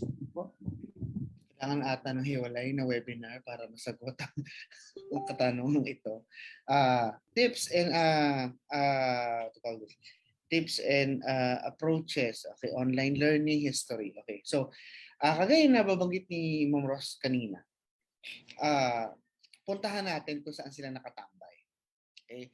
Sa isang hiwalay na lektura para sa mga guro ng Zambales, sa isang pinaksa ko ay paano gumamit ng memes sa pagtuturo ng kasaysayan. So, ang mga estudyante, tambay yan sa Facebook, tambay yan sa Twitter. Okay, so ang mga chat box niyan, Telegram group, at anumang messaging platforms, ang mga bata nag-share yan ng mga memes, ng mga nakakatawang bagay. So, puntahan sila kung saan sila na-engage at na-enganyong mag-share. Okay? So gamitin natin halimbawa yung memes to discuss historical topics. Gumamit tayo ng mga memes to present or to discuss historical issues. Isang halimbawa yun. Okay? But then again, kagaya ng ibang mga instrumento sa pagtuturo ng kasaysayan, ang mga memes ay may nuances at mayroong tawag dito, at mayroong mga caution na kailangang exhibit. Maging maingat sa paggamit ito. Okay, so ang mahalaga naman sa tingin ko ngayon ay dahil nga hindi natin ma-implement yung traditional na okay, we discuss this in the classroom, pagbasahin niyo yung readings, etc. Okay? Ang hirap magbasa ng readings ngayon. So as much as possible, i-discuss natin yung mga bagay sa pinaka-angkop or pinaka-concise na pamamaraan dahil nga naka-online tayong lahat. Nakatitig ka ng 30 minutes sa Zoom ay nakakapagod yun. So, as much as possible, we try to be creative. Okay. Ito na naman tayo sa pinupush tayo maging creative. Ano? Na tipong tila lagi na lang dapat tayo nag-iisip for our students despite the fact na merong kakulangan sa infrastructure, sa communication platforms at iba pang mga bagay. But then again, puntahan natin sila kung saan sila mas may engage. Basta makuha mo yung interest ay maituturo at maituturo ang ilang mga paksa sa kasaysayan. Although, kagaya na bagit natin, hindi ito yung normal na setup na kaya natin pagkasyahin na maraming discussion sa loob ng isa't kalahating oras. Pero puntahan sila kung saan sila may engage. Okay, so memes, mga short videos, pictures, so doon tayo pumasok. Okay? So, di ba nga sa UP, ang ginagawa namin, talagang malinaw, pwede kang mag-asynchronous. Kasi asynchronous classes, okay. You study the materials sa yung sariling oras, sa yung sariling approach. Okay? So, ito yung mga materials, either videos or short readings, pabasa sa kanila. Okay? So, bigyan sila ng pagkakataon na nabasahin yun. Kasi nga, nasa unusual setup tayo. Okay? So basta puntahan sila kung saan sila mas may engage sa pag-aralan. Dahil tandaan natin, hindi lang kasaysayan yung nag-a-adjust sila. At mas marami or naniniwala ako na yung iba pang subjects ay katulad din natin nagsa-struggle sa pagtuturo. Imagine teaching science classes, imagine teaching chemistry, imagine teaching mathematics. Okay? So imagine teaching PE, 'di ba? So ng online and all. Okay? So yun nga, nandun tayo sa punto na sa ating binabagsak yung pag-a-adjust sa creativity. So, pero as much as possible, think of ways na makuha ang attention nila para pag-aralan yung subject at bigyan ng oras at attention. Thank you, Dr. Kirby Alvarez. Mr. Javier Leonardo Villarreal. Makahaba naman, Jai na lang. Yung isang technique na ginagawa ko sa mga klase ko ay iniiwasan ko yung ordinaryong pen and paper written exam. Dahil parang mas nagta-thrive, mas nag-e-enjoy. Sa tulad nga ng sinabi ni Sir Kirby kanina, na pumunta tayo kung saan sila nakatambay. At mas sanay itong mga digital natives na ito sa mga creative output. So sinubukan ko ngayong mid-year term magpagawa ng isang video podcast. Dahil nakita ko naman sa survey nila na may mga internet naman sila lahat, so might as well maximize that resource, no? So napakaganda ng mga output nila, kahit nga yung mga hindi nag-a-attend ng synchronous session, ay magugulat ka dun sa ganda ng pinapakita nilang performance o kaya kaalaman o kaya yung script na naisulat nila doon sa video podcast. Para sa akin, mas epektibo yung ganito sa ganitong setup dahil engaging siya para sa mga estudyante. At isa pa naghahanap din yung mga estudyante ng mga group work. Lumalabas lagi sa evaluation ko, at least the past 3 terms, na mas maganda daw kung yung kasaysayan class ay may mga group work. So, medyo pedagogical yung sagot ko, Pao, pero sa tingin ko maganda rin i-explore yung mga creative output instead of the typical written examinations or written assessments. Thank you, Sir Jai. Dr. Ross Costello, would you like to add more from what Sir Jai articulated? Feeling ko nasabi na nila. Siguro yun nga, parang paggamit ng multimedia resource materials. So, na I think given sa bagong context natin ngayon, talagang multimedia naman talaga yung ginagamit. So, yeah. Thank you, Dr. Ross Costello. The second question is addressed to Sir Jai. How can we effectively guide our students in doing local history, the new normal, considering the topic's inclusion in the curriculum of readings in Philippine history? Maraming salamat po sa tanong. Yung isang challenge dyan ay kung saan nyo pa isisiksik yung local history sa readings in Philippine history. Kasi pag tinignan natin yung syllabus ng CHED, ang daming gustong talakayin, ang daming sources na isinama, to the point na 1 to 2 weeks na lang yung naiiwan sa local history. May local heritage pa nga kung hindi ako nagkakamali. So siguro yung mabibigay kong mungkahi o kaya payo ay siguro tingnan natin yung konteksto ng mga estudyante natin. Alin dun sa mga resources na mahanap natin, makikita natin yung pinaka-akma sa konteksto nila o kaya sa mga kinalalagyan nila. Kung yung mga estudyante ay mga taga Camarines Norte, might as well include materials on Camarines Norte. Kung taga Masbate, tingnan natin yung mga sinulat ni Dr. Pelorina halimbawa. Or kung Camarines Sur naman, nandiyan si Norman Owen at Albay. No? So, siguraduhin natin na akma yung material na ilalagay natin sa syllabus doon sa konteksto ng mga mag-aaral. Dahil konti ng pagkakataon na mailagay pa yung local history sa RPH syllabus. Thank you, Sir Jai.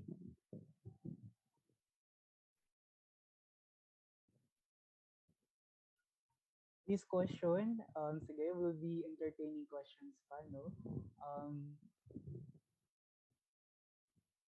This question is addressed to Dr. Ross Costello. How would you address the problems of historical distortion and historical negationism in teaching Philippine history?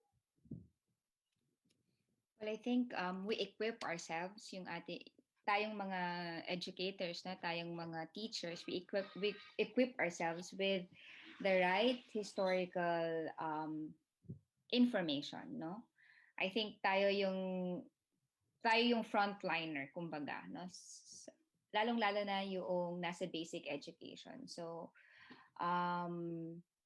kailangan tayo mismo ay tagapagdala ng tamang impormasyon. Hindi tayo dapat maging tagapagpakalat, no? And well, as much I admire our teachers, no? Maraming kami, we are a family of teachers, nanay ko, mga kapatid ko, ako. Pero hindi natin hindi natin pwedeng i-deny na meron ding ilang mga teachers na kahit mismo tayo ay nagiging biktima, no? Halimbawa, member ako ng group, halimbawa, sa aming probinsya, at nakikita ko talaga na marami sa kanila ay nag-share, no, ng mga impormasyon online na hindi na-vet ng tamang historical research, scholarship, very problematic yung methodology, very problematic yung approach. At kailangan tayo mismo ay maging proactive. Marami ng mga sources online.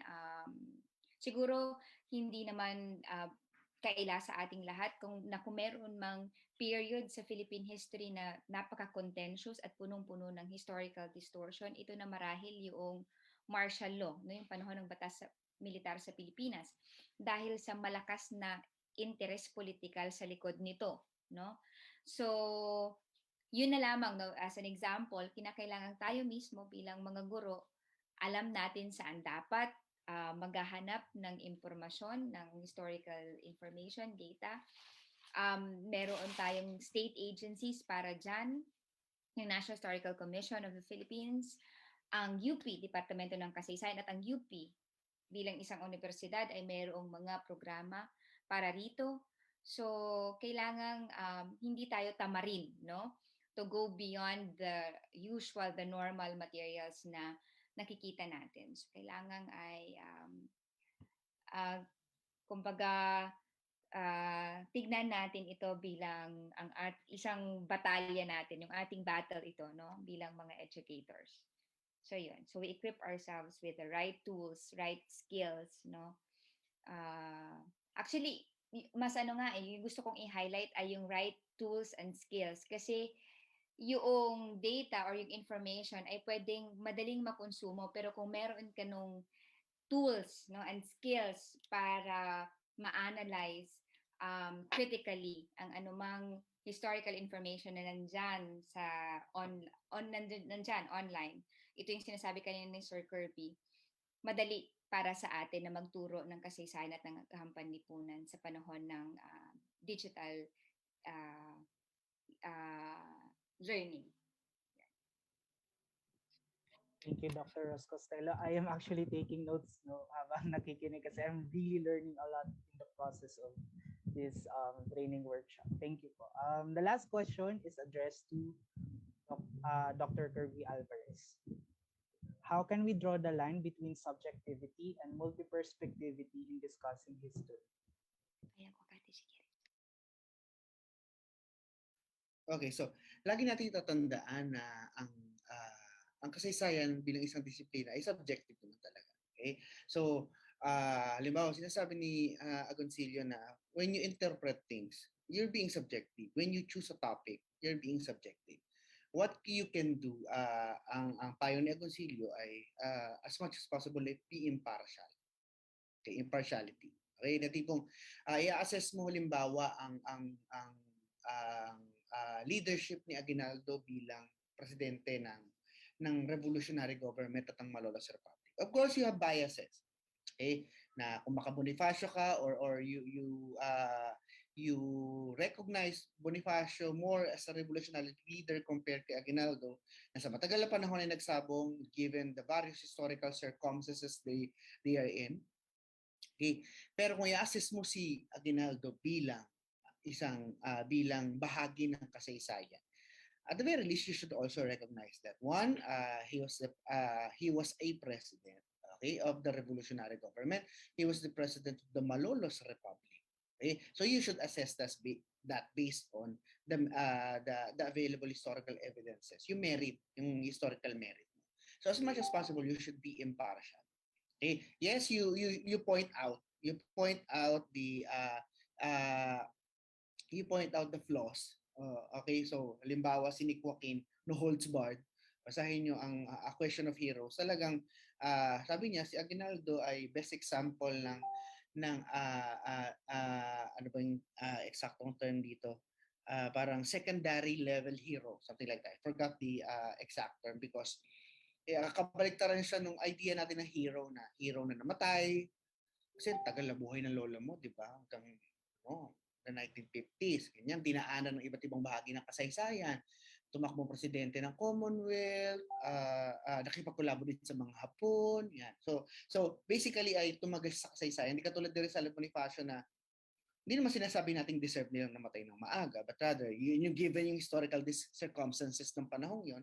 Pero, nagtapos na eh. Okay, yung second greatest hero. Thank you, Jai. Okay, so, Rizal and Bonifacio ay nagtapos na eh. So, wala na silang ginawa after. So, bahala na yung mga tao na mag-interpret o aralin yung buhay nila after that. So, again, babalik ako sa idea ng impartiality. You can be subjective, given yung kasaysayan history is a subjective discipline. In terms of multidisciplinarity or multidisciplinary approach sa kasaysayan, kasi multidisciplinal, we're involving other disciplines.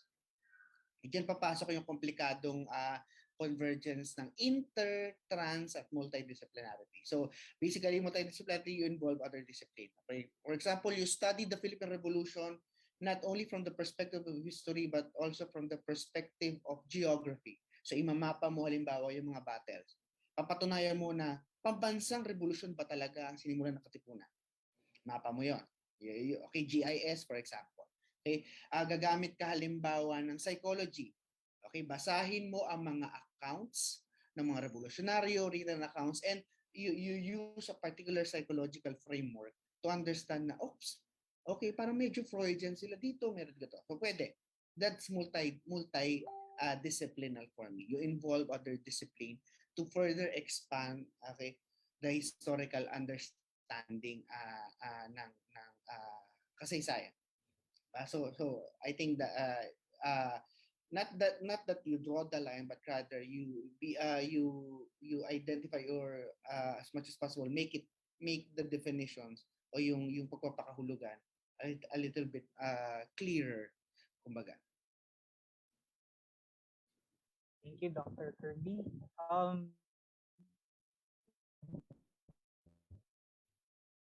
Malaking tulong to sa amin, and we are sure that after this office, and we'll have conversations related to this. Hindi agad siya makakalimutan, no? And that last question is actually a good discourse channel for other dialogues, no? Regarding history and historiography as well. Thank you so much. May nakatulong.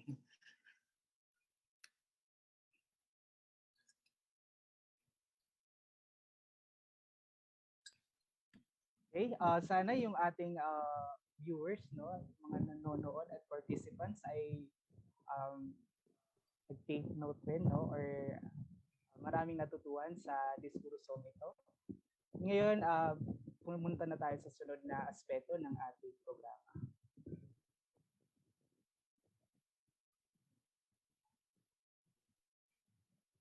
To show our gratitude for our invited resource speakers for their time and effort in making this event possible, we now present this electronic certificate of appreciation.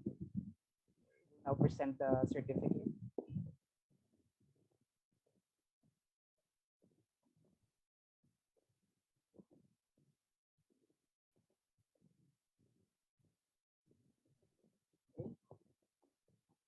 Certificate of appreciation is hereby given to Dr. Kirby C. Alvarez for sharing his invaluable time and expertise as resource speaker during the Bansayan, a regional training workshop for Philippine history teachers of Bicol higher education institutions held on September 7 and 8, 2021 via Zoom, given the 7th day of September 2021. Signed by Mr. Mark Anthony Glorioso, Curator, NHCP, Museo ni Jesse Robredo.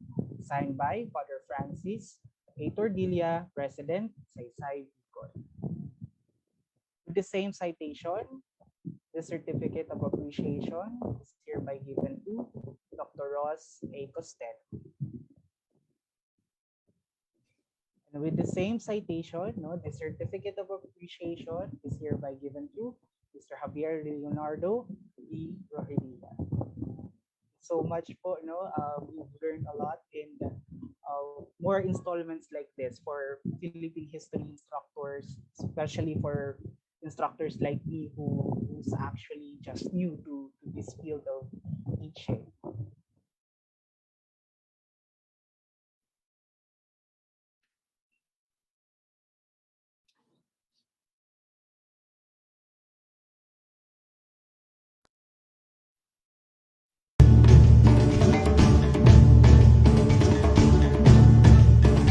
Before we take this back,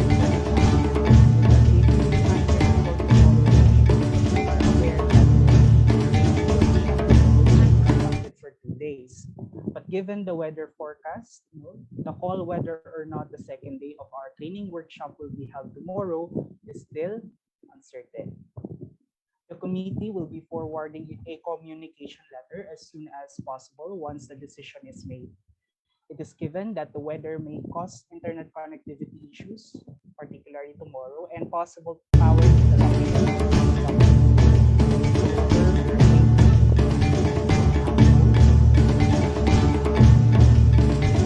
It is decided that the training will still be held before possible interruptions of the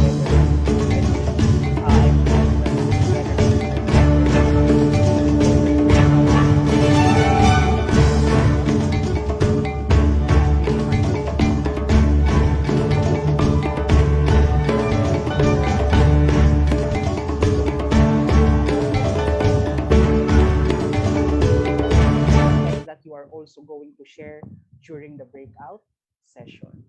You were already grouped prior to the conduct of the session. Moreover, selected participants will share the revised syllabus or syllabi during the plenary sharing. The evaluation form necessary for your attendance will also be provided. We hope that you enjoyed this event and that you also gained new learnings from today's lecture series. Let us continue to practice honesty and promote academic integrity in this new normal.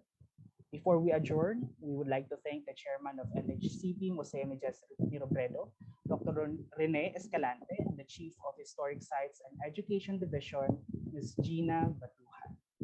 Thank you, everyone. Isang paalala rin po sa ating lahat na piliin ng Pilipinas sa darating na halalan. Ingat, si Diyos mabalos.